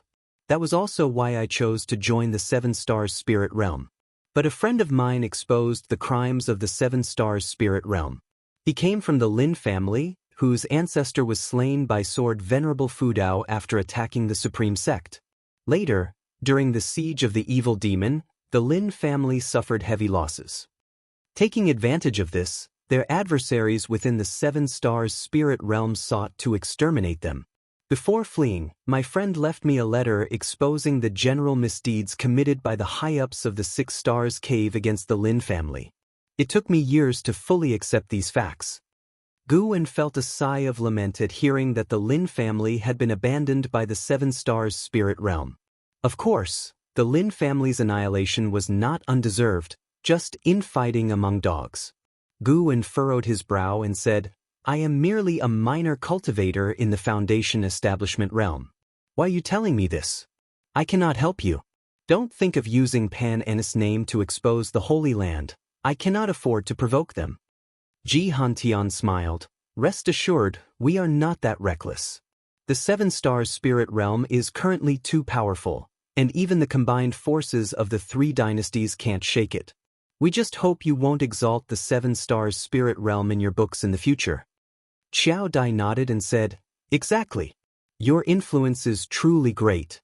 I used to disdain it until I read your Investiture of the Gods and Journey to the West, only then realizing your prowess. However, I liked your Supreme Immortal Venerable the most. The story of a comeback is more captivating. So that's what it's about. Guan found it both laughable and exasperating. It was just a coincidence. In fact, he was subtly hinting that the Seven Stars spirit realm resembled the Buddhism sect of Western Heaven. He pretended to contemplate and then reluctantly agreed to the matter. Seeing Guan seemingly hesitant, Xianxia and Xiao Dai didn't get angry. They too took a long time to process this information when they first learned about it. Not only did they have to expose the evil side of the Seven Stars spirit realm, but they also had to endure the pressure of confronting it directly. This was, after all, the most powerful force on the continent, with no equal. Guan couldn't help but ask, if the Seven Stars spirit realm wishes to enslave all beings, why engage in such roundabout methods? Even the combined forces of our three dynasties are no match for them, right? Xiao Dai replied, not all of the Seven Stars spirit realm is evil. On the ocean, it remains a holy land of the righteous path. Our continent is merely one region of the Seven Stars spirit realm, governed by the Six Stars Cave and Seven Stars Cave. Over the past tens of thousands of years, the high-ups of the Six Stars Cave sought extreme ways to break through the heavenly destiny, deceiving superiors and subordinates, leading to these consequences. In the unseen world, there exists chief fortune and incense. If the beings of the continent detest the Seven Stars spirit realm, the other star caves would surely notice. If the beings are exterminated, it would also attract the attention of surrounding forces. Fire can't be wrapped in paper, and most cultivators within the Seven Stars spirit realm are unaware of this, considering themselves disciples of the righteous path. Once again, it was the parasites within the righteous path committing atrocities, but the parasites of the Seven Stars spirit realm were in existence that the beings of the continent couldn't contend with. Guan feigned a sudden realization, then asked a few more questions, even mentioning the Ephemera sect. The reason the Ephemera sect managed to come through the Nine Nether Road was due to the connection between its hierarch, Butcher Immortal Jing, and an elder in the Six Stars Cave. The interwoven interests between the two were immeasurable. It seemed like they were allowing the Ephemera sect to wreak havoc, but in reality, that elder wanted to devour the essence of the origin tree of Ephemera. Once the three dynasties' cultivators sacrificed to the origin tree, the elder would strike, not only reaping benefits but also gaining a good reputation. The continent where the Ephemera sect resided was also a subsidiary of the Seven Stars spirit realm, extremely distant from here, so far that the cultivators of the Ephemera sect had to rely on the Nine Nether Road. Without Mahayana realm cultivation, they would surely die en route through the ocean. The three continued their conversation for an hour. Before leaving, Xianxia urged Guan not to spread this matter. With the current strength of the Supreme Sect, it was completely inadequate to contend against the Seven Stars spirit realm, so they had to endure. Guan rose to see them off. Watching Xianxia's departing figure, he very much wanted to ask about the Ji family's true stance towards the Seven Stars spirit realm. Currently, there were very few members of the Ji family in the Supreme Sect, practically just Xianxia's lineage. Speaking of which, when the evil demon broke free, Ji Xiaoyu gave Guan a jade pendant to temporarily keep. It recorded the crimes of the Seven Stars spirit realm, and after so many years, Ji Xiaoyu had yet to come to reclaim it. Using his divine sense, he noticed Ji Xiaoyu heading towards the Tianwei dynasty, moving towards the Eastern Ocean. What was this? Running away from marriage? Xianxian and Xiao Dai's visit did not affect Guan's life. In the following days, he visited the Outer Gate city more and more frequently. During the winter season, with heavy snow falling. In front of the law enforcement hall's gate in the Outer Gate city, Guan and Yi Lan stood before a statue. After taking the elixirs from Guan, Yi Lan said helplessly, "This is too much. Senior brother, don't you cultivate? Are you spending all day making elixirs for me?" Guan patted the snow off her shoulder and laughed softly, "Don't worry. What I gave you is only a small part. The majority I consumed myself. How could you be more important in my heart than myself?" Yi Lan glared at him but felt deeply moved inside. She wasn't foolish. Guan had definitely given her all the elixirs just to help her achieve the primordial reincarnation skill. She was puzzled. She felt her body was still good, able to live for another 200 years. Why was her senior brother so insistent on her achieving it in the next 20 years? Did her senior brother think she could only live for 120 or 30 years? She didn't ask much as she chose to trust her senior brother. The two started talking about Zhenqin. For a long time, Guwen bid farewell to Yi Lan and turned to leave. Watching him walk into the heavy snow, Yi Lan felt an inexplicable sense of loss. This feeling was strange. She felt she and her senior brother were growing further apart.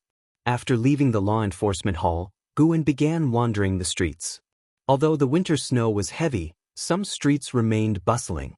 Arriving in the busy market area, a young disciple approached him and whispered, "The long-lost Supreme Secret Records, want to buy? The kind with illustrations." Guwen gave him a look of disdain, bypassed him, and continued on his way. The young disciple persisted. After a dozen steps of entanglement, he finally gave up. "So hypocritical. I spit on you." The young disciple cursed at Guwen's back. As he walked, Guwen unknowingly arrived near the book collection hall and suddenly noticed someone reading a book under an old tree beside the hall's courtyard wall.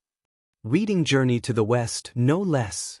Guwen walked past and curiously asked, "Brother, why don't you read inside? There are seats in there." Foundation establishment realm, just average. Even his appearance was average. But Guwen felt something off about his aura, so he used lifespan detection. Yuanying, Foundation establishment realm, 8th floor 124/400/5000 maximum lifespan of 5,000 years? Why is the cultivation level so low? And the name is a woman's? Doesn't seem like she's disguised as a man. Yu Yingying looked up at Guwen and replied, "It's too noisy inside. It's more peaceful here and I can feel the nature." Then she suddenly scrutinized Guwen, hesitated, and asked, "Are you Guwen?" Chapter 213 Divine Monarch arrives. Great opportunity. Hearing Yu Yingying's inquiry, Guwen hesitated for a moment and asked, "I am. Do you know me, Taoist friend?" Yu Yingying's eyes lit up and she said, "My name is Yu Ying. Senior brother Xian recommended that I come to find you. I was originally going directly to your Medicine Valley but couldn't resist coming to see Journey to the West first." Senior brother Xianxia? That's right. We are from the same sect in the Star Sea congregations. You might not know about the Star Sea congregations. They are a great sect overseas. She started introducing the Star Sea congregations, and Guwen listened attentively, pondering why Xianxia had sent her. Guwen became increasingly certain that Yu Yingying was indeed a woman, merely using some miracle technique to make her aura and appearance resemble that of a man. Such means were truly impressive. Without using divine sense to probe her, she could deceive someone at the 9th level of the heaven and earth flying immortal realm like Guwen. How could it not be impressive? However, since she came from the Star Sea congregations, it made sense. The Star Sea congregations had a long history and had certainly produced heaven and earth flying immortals, possessing miracle techniques and divine skills that could deceive the senses of such beings. It wasn't unusual. Yu Yingying greatly admired Guwen's investiture of the gods and Journey to the West, so her words were filled with praise. For a long time, Guwen asked, "Taoist friend, you didn't come just to find me, did you? Coming all the way from overseas just for 2 books?" He didn't believe it. Yu Yingying surely had other motives. Yu Yingying nodded and said, "To be honest, senior brother recommended me to sit at the Supreme Sect. But fearing I would be bored, he suggested I come to see you. I am indeed very interested in your books." To sit? Guwen became even more curious. Yu Yingying said, "Senior brother fears that the 7 stars spirit realm might attack the Supreme Sect. With me around, they would at least not dare to act rashly." So impressive? This Foundation establishment realm's 6th layer cultivator seemed to have a significant background. What background could intimidate the 6 stars cave? Guwen pondered while inquiring further, but Yu Yingying didn't want to say more. Later, Guwen invited her to the 3rd Medicine Valley, but she refused politely, saying she had already rented a residence in the outer sect and would visit him if she felt bored. Guwen was just being polite.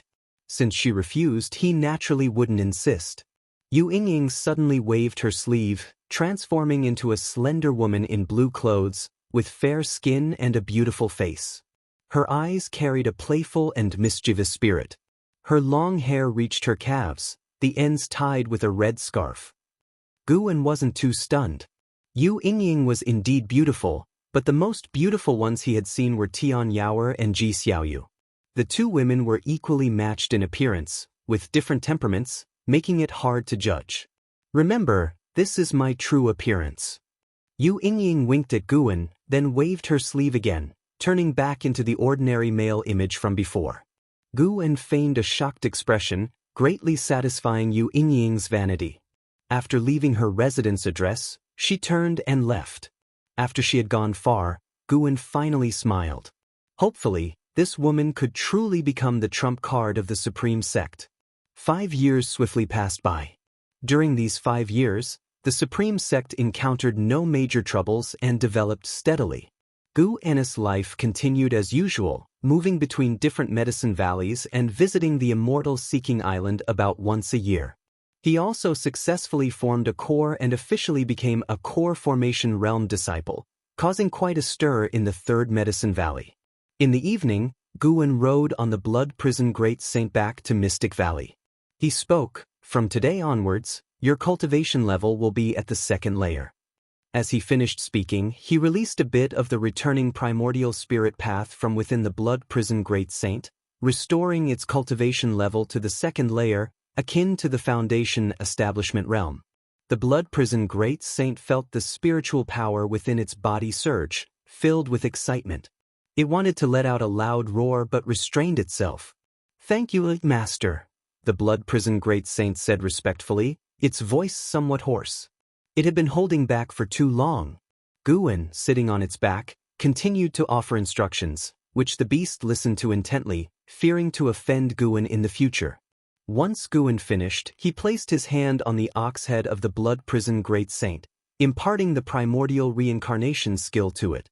The Blood Prison Great Saint's eyes instantly turned vacant, its body halting. Guwen wasn't in a hurry, beginning to admire the surrounding scenery. This was a sparse woodland located on a ridge, with views of other majestic mountains in the distance when turning one's head. Guwen suddenly noticed a powerful aura approaching the Supreme Sect. Wasn't this the 9-fingered Divine Lord he had encountered before on the Immortal Seeking Island? Guwen was curious. The Divine Lord's limit of 80,000 years of lifespan had left a deep impression on him. Why would such a powerful figure come to this backward continent? Compared to the surrounding sea areas and continents, the continent where the Supreme Sect was located was indeed backward, naturally due to the 7 stars spirit realm. Every 10,000 years, they would instigate a major demonic calamity. How could the human race on this continent ever prosper? After the demonic calamity ended, the 7 stars spirit realm was quite restrained, causing no further troubles but sending more disciples down the mountain to establish more connections with the secular world. Because of this, the 7 stars spirit realm remained highly regarded in the immortal cultivation world, with many sects hoping to establish friendly relations with them. Guwen silently pondered. After a long time, the Blood Prison Great Saint finally awakened, exclaiming excitedly, "What a domineering cultivation technique! Master, if I cultivate this technique for 1,000 years, can I ascend into the realm of immortal path in one leap?" It was willing to be Guwen's steed for 1,000 years, with its cultivation sealed. It was perfectly suited to cultivate the primordial reincarnation skill during this time. That depends on whether you put in the effort. Guwen replied with a smile. The Blood Prison Great Saint wanted to say more, but Guwen patted its head, transmitting a message that someone was approaching, causing it to shut up immediately. "Let's continue on our way," Guwen said. The Blood Prison Great Saint immediately resumed walking. The mountain path wasn't too steep, with the surrounding flowers and birds making the journey refreshing. Just as they exited the forest, a figure approached from ahead. It was the 9-fingered Divine Lord, still wearing a straw hat and looking travel-worn. He came before the Blood Prison Great Saint and asked, "May I ask if you are a disciple of the Supreme Sect, brother?" The Blood Prison Great Saint stopped, scrutinizing the man but unable to discern his depth. "I am Guwen of the Supreme Sect. May I ask what brings you to our sect, Taoist friend?" Guwen raised his hand in greeting, smiling as he asked. The Nine-Fingered Divine Lord had sought out Guwen because he observed that among the local cultivators, Guwen had the highest cultivation level, thus most likely belonged to the supreme sect. The Nine-Fingered Divine Lord looked up at Guwen, feeling as if he had seen him somewhere before. However, with Guwen only at the core formation realm, having encountered many with similar cultivation levels in his travels, he paid it no mind. I am Taoist Ninefinger, a loose cultivator wandering the world. I've heard of the Supreme Sect's reputation and wish to join. May I ask if you could introduce me? Guwen naturally didn't refuse, agreeing readily, and began leading the way. The Blood Prison Great Saint walked at a leisurely pace, and the Nine-Fingered Divine Lord was in no hurry, using the time to learn more about the Supreme Sect from Guwen. He asked many questions, and Guwen answered them all, his forthrightness furthering the Divine Lord's favorable impression of him. After a considerable time, the two grew closer. Taoist friend, could you tell me your cultivation level so that I can decide whether to take you to the outer sect or the inner sect? Guwen asked. The Nine-Fingered Divine Lord had observed on his journey that to become a high-ranking member of the Supreme Sect, one needed at least an Unification Realm cultivation. To be honest, I am at the 4th layer of the Unification Realm. Taoist Ninefinger said hesitantly. What? Unification Realm? Guwen exclaimed, making the Blood Prison Great Saint want to roll its eyes. In the face of Guwen's excitement, Taoist Ninefinger remained calm, not relishing the sense of superiority since his real cultivation level was at the 2nd layer of the wandering Immortal realm.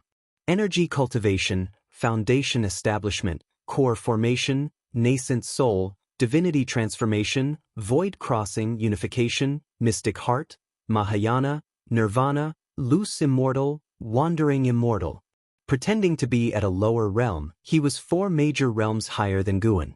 In reality, he was 9 major realms higher than Guwen.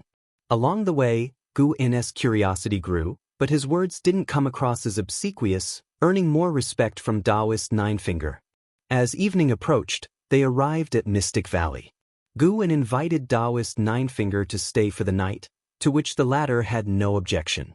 Upon entering Mystic Valley, a group of servant disciples greeted them warmly. Seeing these energy cultivation realm cultivators mingling closely with core formation realm Guwen, the Nine-Fingered Divine Lord noticed that Guwen wasn't just respectful on the surface, he was also kind and non-arrogant towards those below him. Guwen tasked Lu Jiojia with arranging accommodation for Taoist Ninefinger before retiring to his room to rest. A while later, the Nine-Fingered Divine Lord sat cross-legged on his bed, scanning the Supreme Sect with his divine sense.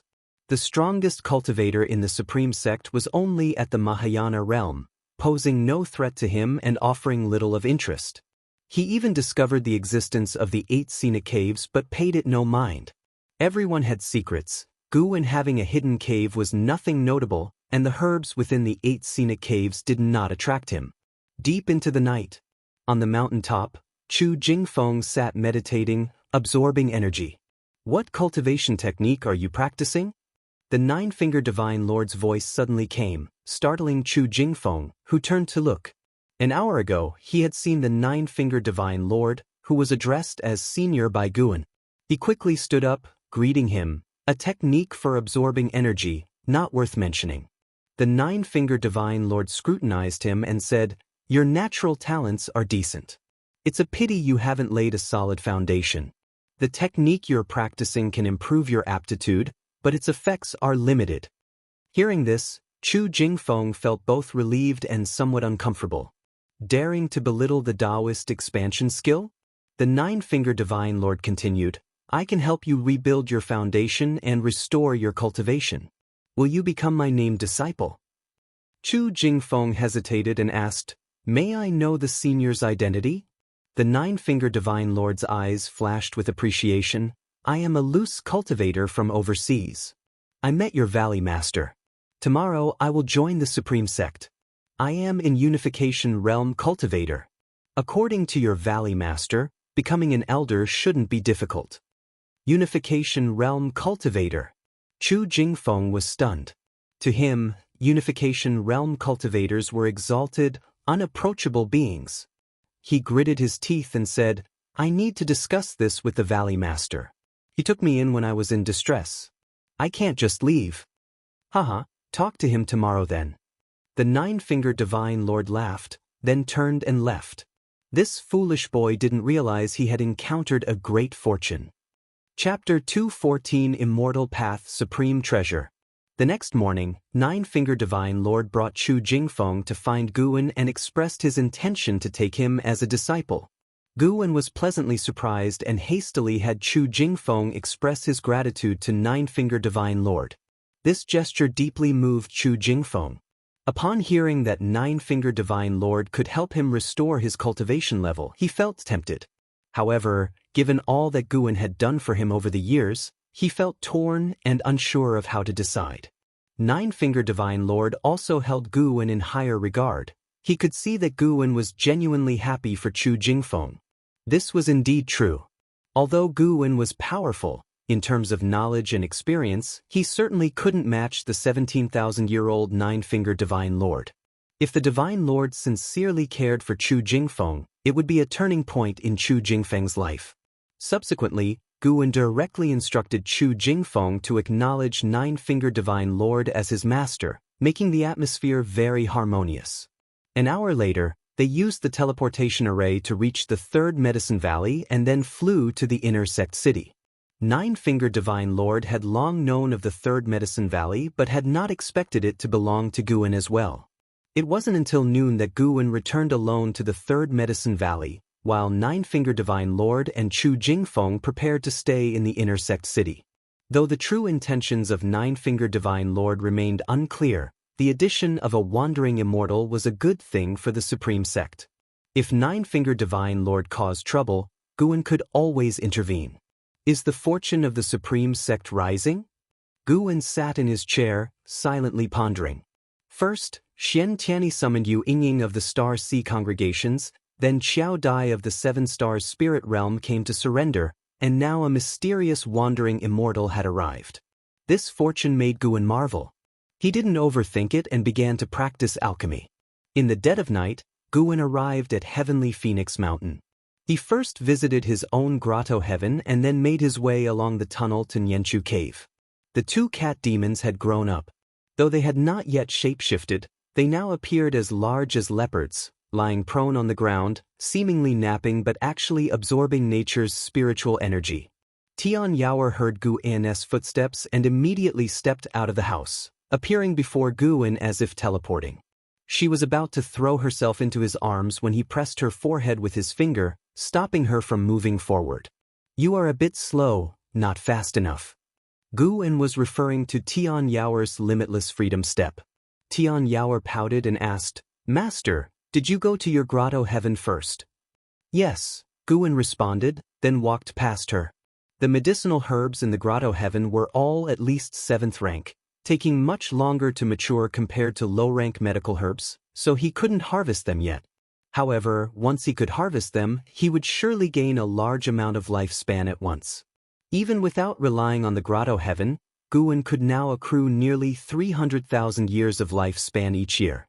Tian Yaoer caught up and curiously asked, Master, when will we move in there? The grotto heaven was much more spacious, while Nianchu Cave felt too stifling. You can go in any time you want, just don't forget about Nianchu Cave, Guwen replied. A look of disappointment flashed in Tian Yaoer's eyes. She had hoped to live with Guwen, thinking he was planning to move in because of the many high-rank medical herbs planted there. She didn't press the matter but instead started talking about recent events. The previous night, a great demon had fought in Heavenly Phoenix Mountain, causing a huge commotion that made her very nervous, fearing a demon might break into Nianchu Cave. Their conversation continued leisurely. Soon, Tianqing and Tianbai were awakened by their chatter. Seeing Guwen, the two cat demons grew delighted and immediately rushed over. Master! Master, you finally came. The two cat demons' voices sounded sweet, like two young girls coyly addressing Guwen. Guwen almost got goosebumps. He felt that Tian Yaoer had spoiled these two cat demons. They sat down at the stone table, and Tian Yaoer brought out some fine wine, saying, Master, do you have more of Journey to the West? I just read the part where Sun Wukong fights the White Bone Demon. Monk Tang is really frustrating. Guan took out the latest scroll from his storage bag and placed it on the table. He joked, "Why, didn't you side with the demons? Sun Wukong is also a demon. I support him. Monk Tang may save demons, but he's so oblivious. Master, do humans have a legend about seeking scriptures?" Tian Yaoer asked indignantly. "No, it's just a story I made up." "Really? It feels so real. When you become a great demon, you can also rule Heavenly Phoenix Mountain." "Hee, that's what I thought too. When the time comes, I'll call myself the beautiful Phoenix King and form the 7 great saints." Talking about such things excited Tian Yao. She chattered on enthusiastically. Guan found it amusing. Indeed, boasting needed no teaching. It came naturally with imagination. As they chatted, Guan sensed a vast aura from a distance. His divine sense instinctively followed, but the aura quickly vanished. Guan speculated it might have come from a minor heaven and earth realm. Thinking of such vastness, he first considered the 7 stars spirit realm. Only the minor heaven and earth realm of the 7 stars spirit realm could be so well hidden. Of course, Guan's divine sense could locate the minor heaven and earth realm of the 7 stars spirit realm, but the restrictions there were highly advanced. Sneaking in unnoticed was beyond his capability. If he forced his way in, it would certainly alert the cultivators of the 7 stars spirit realm. Are they up to something again? Guan pondered as he dealt with Tian Yao. With the passage of summer into autumn, the weather remained hot. At noon, Guan rode the Blood Prison Great Saint to the outer gate city. There, he overheard cultivators talking about a recent event. An immortal path supreme treasure. Did you hear? There are signs of an immortal path supreme treasure in the demon land. What's an immortal path supreme treasure? I don't know either. I heard it's an immortal's magic artifact. Possessing it grants the power of an immortal. I heard about it too, but no one knows the exact location yet. Is this immortal path supreme treasure more powerful than the heaven-cutting axe? Guan listened silently, but the Blood Prison Great Saint, unable to contain his curiosity, asked, "Master, is there really such an immortal path supreme treasure?" Guan did not answer but looked ahead. Yu Yingying approached, hands behind her back, her face beaming with a smile. "It's true. Want to know more?" she asked. The Blood Prison Great Saint nodded, eagerly looking at her. However, Yu Yingying rolled her eyes at him and then looked at Guan. Guan smiled and said, "Of course, I'm also interested." "Come to my residence, I have something to discuss with you," Yu Yingying said, turning to leave. Guan patted the Great Saint, signaling him to follow. After 30 minutes, they were sitting in a courtyard. Yu Yingying and Guan sat across from each other at a stone table. She began to introduce the Immortal Path Supreme Treasures. The world has magic artifacts, Dharma treasures, and immortal treasures. Immortal treasures are magic artifacts crafted at the Immortal Path realm, only wielded by an immortal's mana. But an Immortal Path Supreme Treasure is crafted by the mightiest of the Immortal Path, each imbued with an immortal spirit. These supreme treasures not only contain immense power but also remain unaffected by the passage of time. The beings who crafted them either left the mortal world or have passed away, but the treasures endure.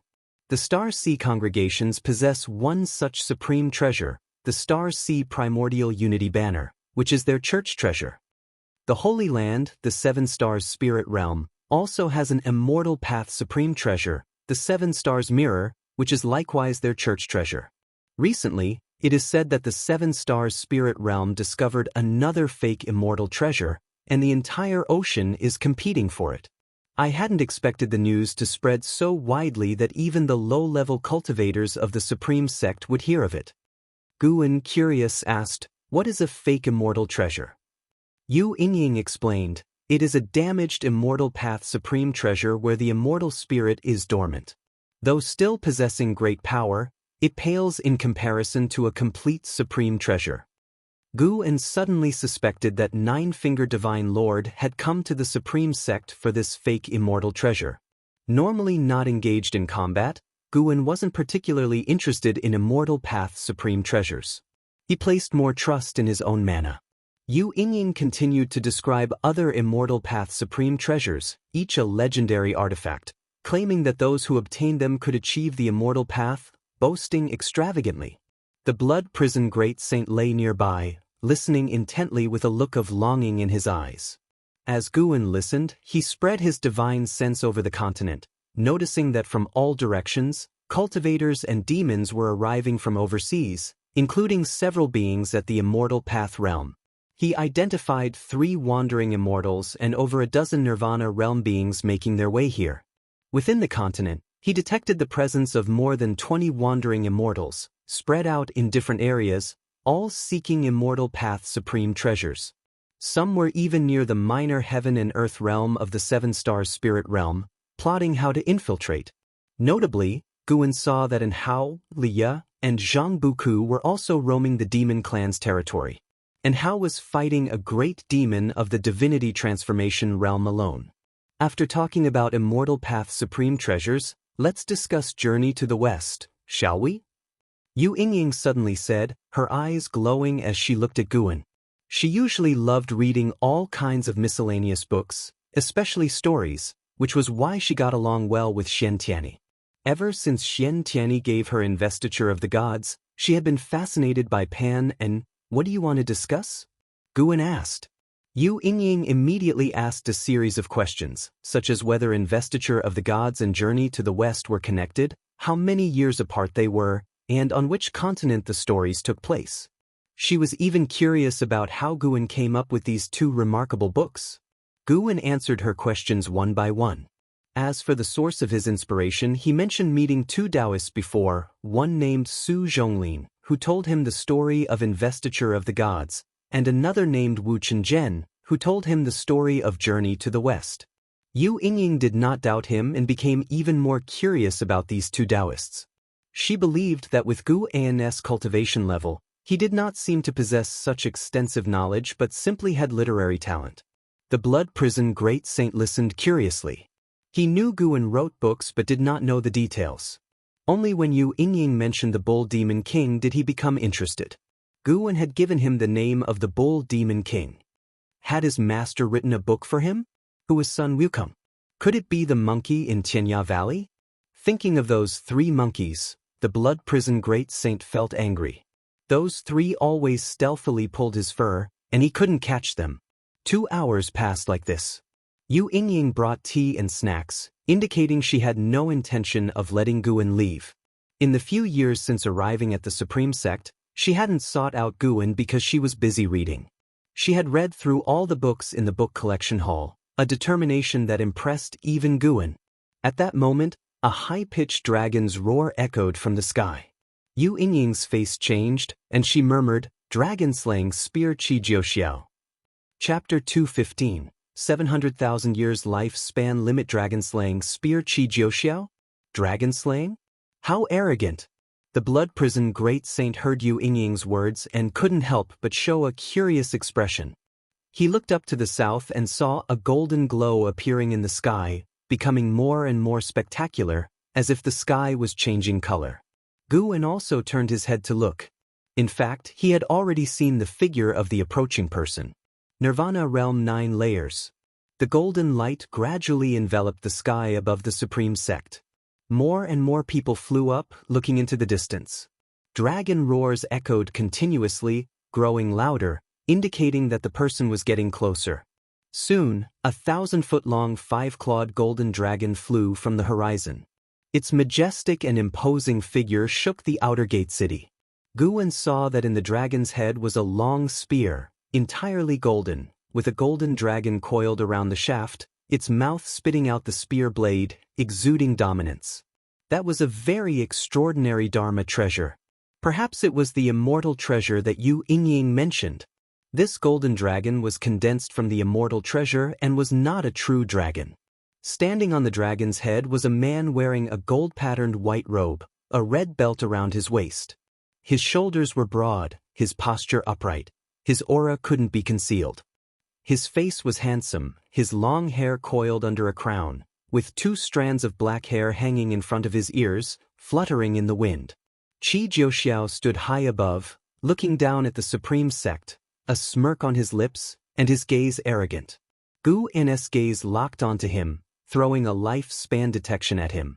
Qi Jiuxiao, Nirvana Realm 9 Layers 998/25,000/70000, 700,000 years of ultimate lifespan. Very exaggerated. This guy wasn't even 1,000 years old yet, and was already in the Nirvana Realm 9 Layers? No wonder he was so proud. Who is this person? The Blood Prison Great Saint couldn't help but ask. He could feel that the other party was definitely above the Mahayana realm. Yu Yingying looked up at the sky and said softly, "He is a disciple of the Star Sea congregations with top-notch talent." At the age of 500, he stepped into the realm of Immortal Path. The golden dragon he rides is transformed from the dragon-slaying spear, which is an immortal treasure refined by an ancient immortal. Although it is not as great as the supreme treasure of the Immortal Path, with this spear, even a loose immortal would find it difficult to kill him. Qi Jiuxiao, standing high above, looked down and saw Yu Yingying through the sky. He slightly raised an eyebrow and suddenly leaped down. The city protection array of the outer gate city was instantly disturbed, but it was broken as soon as it appeared, with no resistance whatsoever. He fell like swift thunder, landing in the courtyard of Yu Yingying's residence, startling the Blood Prison Great Saint to his feet, as did Gu, and Qi Jiuxiao ignored him and Guan, his eyes fixed on Yu Yingying, and he laughed. "Little girl, what are you doing here?" "Little girl? How did your master teach you to speak?" "Haha, so this is the supreme sect that Xianxia comes from? Really weak. I heard he wants to deal with the 7 Stars Spirit Realm. Your master is running around making connections, but the higher-ups are unmoved." Qi Jiuxiao laughed softly. Seeing Yu Yingying frown, he continued, "How about I go and probe the depths of the 7 Stars Spirit Realm for you?" Yu Yingying looked at him and snorted, "With your cultivation level, don't die at the 7 Stars Spirit Realm." "Ha! Then watch me seize the supreme treasure of the Immortal Path." With that, Qi Jiuxiao leaped into the air, the golden dragon in the sky transforming into a streak of golden light, flying across the sky and disappearing without a trace. From beginning to end, Qi Jiuxiao didn't even glance at Guan. Yu Yingying snorted coldly, "That guy is truly arrogant. Sooner or later he will suffer a big loss." Guan sat down again and curiously asked, "What is your relationship?" "Just fellow disciples, we're not on the same path." Yu Yingying shook her head, obviously not wanting to say much about herself. A Foundation Establishment Realm 8th floor saying she's not on the same path as a Nirvana Realm 9 Layers? Though correct, it felt a bit awkward. Guan felt more and more that Yu Yingying was not simple. No wonder Xianxia invited her to the Supreme Sect. He looked at the cause and effect around Yu Yingying, probing her past 20 years. However, he only saw various scenes of Yu Yingying throwing tantrums and being domineering, with Xianxia pleasing her. Letting him stir things up is good. Your supreme sect is dissatisfied with the 7 Stars Spirit Realm anyway. Yu Yingying continued. Guan remained silent, not responding. Yu Yingying could see that he didn't want to cause trouble. Xianxia had mentioned this before. "Let's continue talking about Journey to the West." Yu Yingying laughed. At this moment, the entire Supreme Sect was in an uproar, all disciples discussing Qi Jiuxiao. In a mansion in the main city of the sect, Xiao Dai stood on the eaves, frowning. Dragon-slaying spear, why is he here? Could it be that the 7 Stars Spirit Realm really has the supreme treasure of the Immortal Path? But why bring the supreme treasure to this continent? Xiao Dai was filled with confusion. He felt it was not a coincidence. The 7 Stars Spirit Realm must have a plan. Qi Jiuxiao's appearance marked the beginning of the competition for the supreme treasure of the Immortal Path. In the days that followed, powerful presences occasionally swept past the Supreme Sect, and divine senses occasionally scanned the Supreme Sect. This made the atmosphere within the Supreme Sect tense, fearing they would suffer in the crossfire. 5 days later, LV Baitin came to find Guan. The two hid in a room to talk. After setting up a restriction, LV Baitin couldn't help but sigh. Lately, many great cultivators from overseas are arriving. The peace of this continent is about to be broken. He felt very aggrieved. Those overseas great cultivators freely probed the Supreme Sect without greeting, completely ignoring them. The most crucial part was that the Supreme Sect had to endure it. Not only the Supreme Sect, but the 3 dynasties and all sects felt this way. After surviving the demon calamity, all sects were eager to grow stronger. But in just a few years, so many beings at the Immortal Path realm appeared, making them feel like weeds. Before the demon calamity, I lived for hundreds of years without seeing a Mahayana realm cultivator, let alone those at the Immortal Path realm. Now, how come there are more and more? LV Batian said troubledly. Guan comforted him. It's okay, for now, no one is endangering the Supreme Sect. Their target should be that so-called Supreme Treasure of the Immortal Path. LV Batian nodded. I just wanted to vent to you. Now the Hall of Elders is on high alert, fearing another calamity may break out. Boom, a deafening roar came from afar, startling LV Batian, cutting off his words. Gu Anna's divine sense swept out, seeing Qi Jiuxiao fighting a Nirvana realm great cultivator far beyond Heavenly Phoenix Mountain. That person should be from the 7-star spirit realm. His aura did not come from overseas but seemed to have suddenly appeared. Qi Jiuxiao was indeed strong, completely suppressing the opponent. Gu An sensed a loose immortal aura approaching the battlefield, also emerging from the minor heaven and earth of the 7-star spirit realm. I need to go back. LV Batian stood up and then disappeared from the room. Gu An also stood up, walked downstairs, and saw disciples gathering. The previous noise had scared them, and they couldn't help but be afraid. Lu Lingjun also walked out from inside. She and the Blood Prison Great Saint looked in the same direction. After a while, Lu Lingjun withdrew her gaze and looked at the Blood Prison Great Saint. Why did it seem like the Blood Prison Great Saint was also looking in her direction? The Blood Prison Great Saint felt her gaze and couldn't help but glare at her. Stupid bull. Lu Lingjun shook her head and smiled, then walked towards Guan. The Blood Prison Great Saint couldn't help but curse. You're the stupid one. Lu Lingjun glanced at him, a terrifying murderous intent locking onto him, making his bull body stiffen. Guan also gave the Blood Prison Great Saint a look, forcing him to lower his head. The Blood Prison Great Saint felt extremely aggrieved. A dignified Mahayana realm cultivator, humiliated by a mystic heart realm cultivator, unable to retort. He now really hated Lu Lingjun. Thousands of years later, I definitely won't join your Ascension sect, and I'll even steal your people. Lu Lingjun smiled with satisfaction, then came to Guan. Why do you argue with him? Guan pretended to complain. Upset? I apologize to you. How would I know he has such a bad temper? Usually, she was in seclusion, unaware of what the Blood Prison Great Saint had gone through. Never mind, treat him better in the future. After all, he's my mount. Guan shook his head, making the Blood Prison Great Saint feel very touched. Lu Lingjun laughed. This bull is too weak. If you want a mount, I can get you a stronger one. The Blood Prison Great Saint's anger flared up again. Guan feared he would die of anger, so he pulled Lu Lingjun to an isolated place. Lu Lingjun sought him out of curiosity about recent events. Guan didn't hide anything and told her about the rumors of the supreme treasure of the Immortal Path. Lu Lingjun became interested and flew north directly. Really reckless. Are all ascenders like this? Guan felt helpless. His divine sense locked onto Qi Jiuxiao. This guy was already facing a loose immortal. The loose immortal seemed to be the master of the Nirvana realm cultivator, continually warning Qi Jiuxiao. But Qi Jiuxiao was extremely arrogant, soon starting a fight after a few words. One had to admit that the dragon-slaying spear in Qi Jiuxiao's hand was indeed powerful, capable of both offense and defense, preventing the loose immortal from defeating him in a short time. Of course, Guan could see that the loose immortal was very cautious of Qi Jiuxiao, not dealing a deadly blow. Before long, Qi Jiuxiao was still defeated and had to retreat. The immortal treasure could only protect him from death but couldn't help him kill a loose immortal realm great cultivator. After the battle ended, Guan retracted his divine sense and turned back to the house. In the middle of the night, and Hao walked through the woods, holding a map. He had obtained it by chance, and it was said to record the cave of an ancient great cultivator.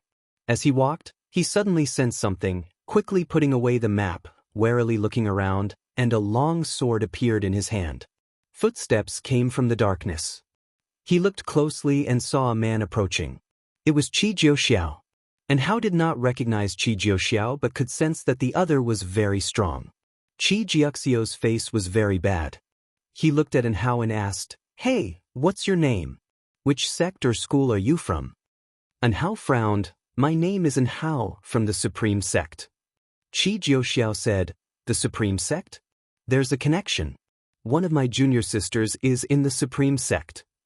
In light of this connection, give me the 8th rank heavenly material and earthly treasure from your storage bag for my healing, and I won't treat you unfairly." Hearing this, Hao's face changed drastically. How did the other K? Chapter 216, Soaring Dragon 9 Transformations, Divine Exotic City. Qi Jiuxiao noticed Hao's tension, so he raised his hand, took out a scroll, and threw it to Hao. Hao instinctively caught it, then heard Qi Jiuxiao say, "Take a look, this is a divine skill I accidentally obtained." After saying that, Qi Jiuxiao sat down cross-legged and began to cultivate energy to heal his wounds. Hao hesitated for a moment before he delved his divine sense into the scroll. After a while, Hao's face changed dramatically, and the hand holding the scroll trembled. He withdrew his divine sense, then took out an 8th rank heaven and earth treasure from his storage bag, a bright red spirit flower, and presented it to Qi Jiuxiao. Qi Jiuxiao beckoned with his hand, and the 8th rank spirit flower flew into his hand. He stood up, took out a medicine cauldron that was about a zhang tall, tossed the spirit flower into it, and then added numerous medicinal herbs. After lighting the fire, he took out a small bottle and poured water into the cauldron. The small bottle seemed to contain an otherworldly space and never ran dry. When the cauldron was filled with water, Qi Jiuxiao sealed the bottle and put it back into his storage Dharma artifact. He looked at Hao and said, "You can leave now." With that, he leaped into the air and landed inside the medicine cauldron. Hao hesitated for a moment but did not leave. Instead, he sat down under a nearby tree and began to comprehend the divine skill given by Qi Jiuxiao. Soaring Dragon 9 Transformations. Just by looking at the description of the divine skill within the scroll, Hao couldn't help but feel his blood boil. Thus, day after day passed. 7 days later, Qi Jiuxiao leaped out from the medicine cauldron. When he landed on the ground, his wet robes quickly dried, and wisps of white smoke coiled around his body. He shrank the medicine cauldron to a small size, stored it in his hand, and then emptied it, using his mana to clean out the residue. At the same time, he looked into the distance. Through the gaps in the leaves, he saw an azure dragon tumbling in the sky beyond the forest. This kid's comprehension is extraordinary. Qi Jiuxiao was secretly astonished. In just a few days, Hao had managed to master the divine skill. Such talent was rare even in the Star Sea congregations. After putting away the medicine cauldron, he disappeared without a trace in the forest. The next second, he appeared in the sky, blocking the azure dragon. The azure dragon, which Hao had transformed into, was 3 zhang long, not very large, but full of imposing presence.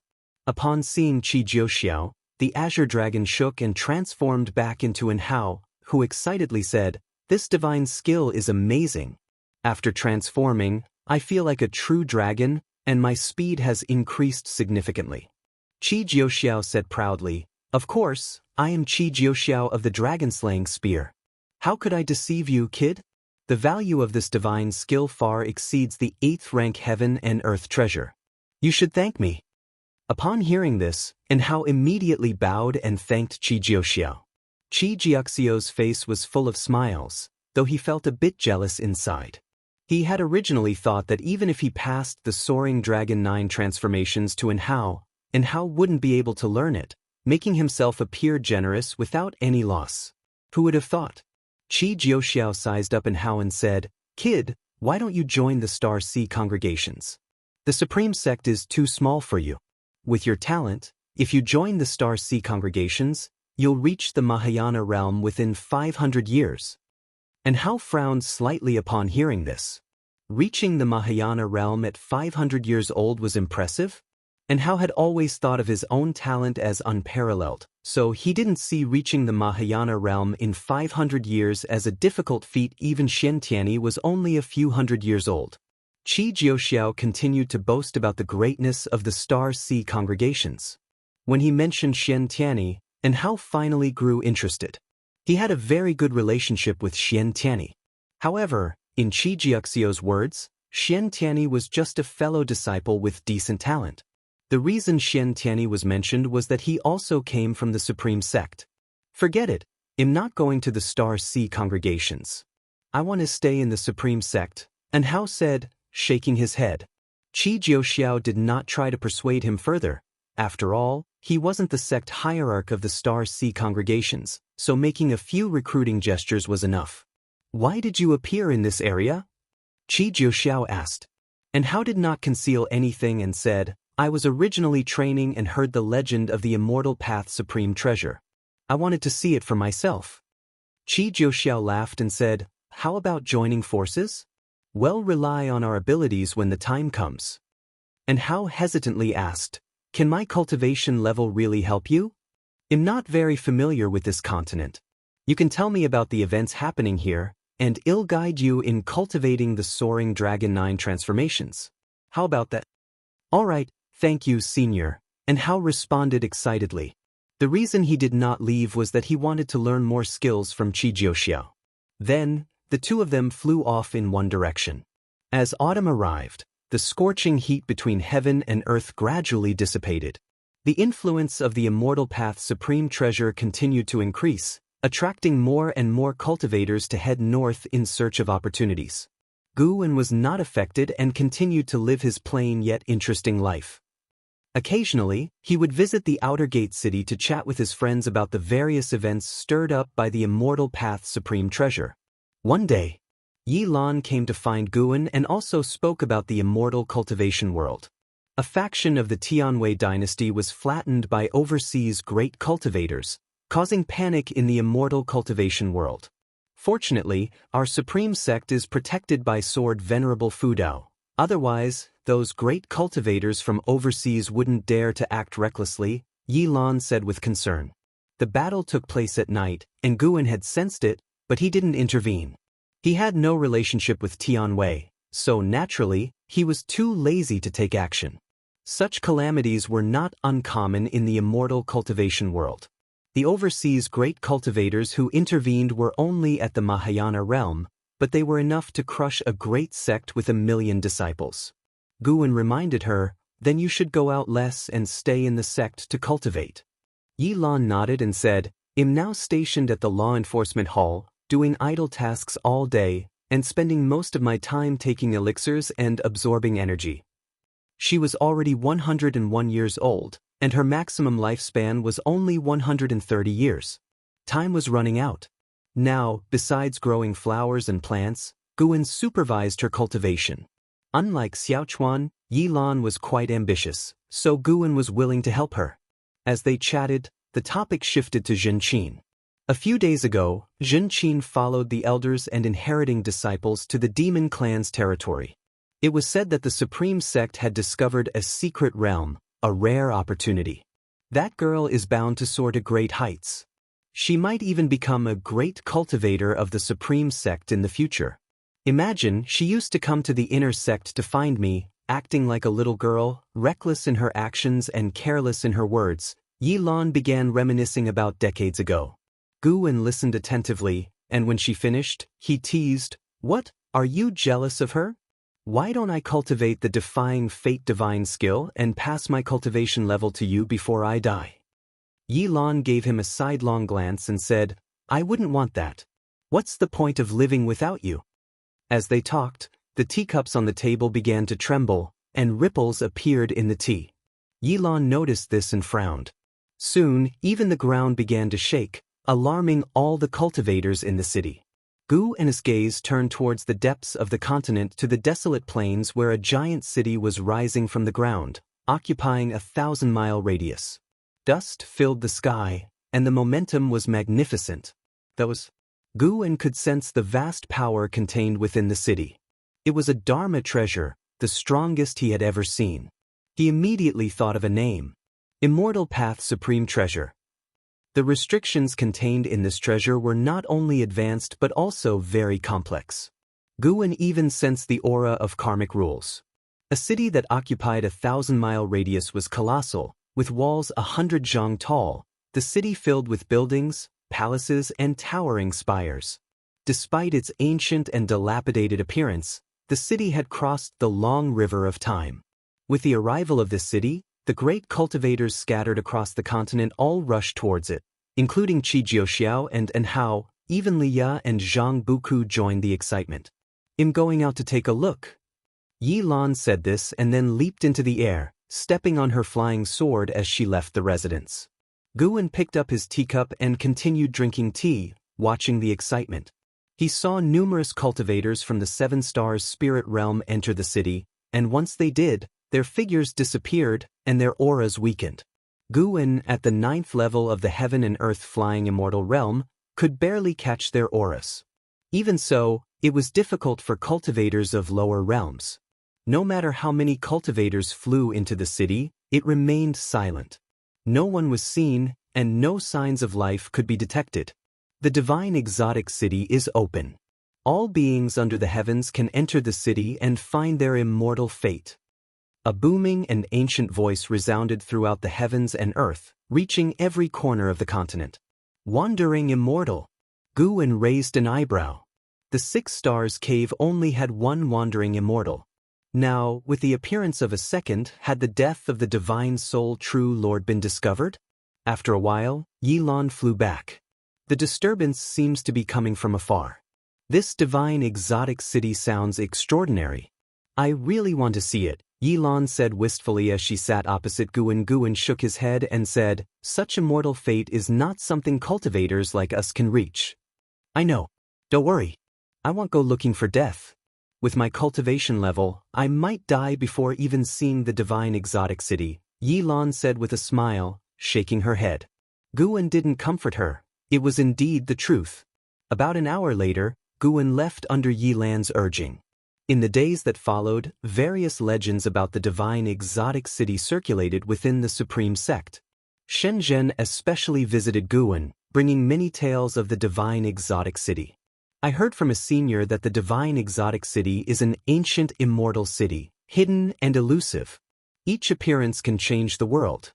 Our predecessors in the Daotian sect once excavated an ancient site and found an inscription mentioning the divine exotic city. It is a very ancient legend," Shenzhen said excitedly. Guwen smiled and asked, "What, do you want to join the excitement?" He observed the divine exotic city every day, witnessing over 10,000 beings enter the city, but none had come out. Shenzhen nodded and said, "Yes, I'm planning to take a look. I won't enter the city, just watch the excitement from outside and draw the divine exotic city. Are you coming?" There will be the vice sect leader and the supreme elders leading the way. Guwen shook his head and said, "I'm not going. If there's an incident, dying there would be too worthless." "Nonsense. Are you cursing me?" Shenzhen glared at him. No matter how much she persuaded, Guwen wouldn't go, so she had no choice but to give up. After Shenzhen left, Guwen went downstairs to start picking medicinal herbs. At the same time, his divine sense saw Li Ya and Zhang Buku entering the divine exotic city. Another person was on the way to the divine exotic city. It was Ji Xiaoyu.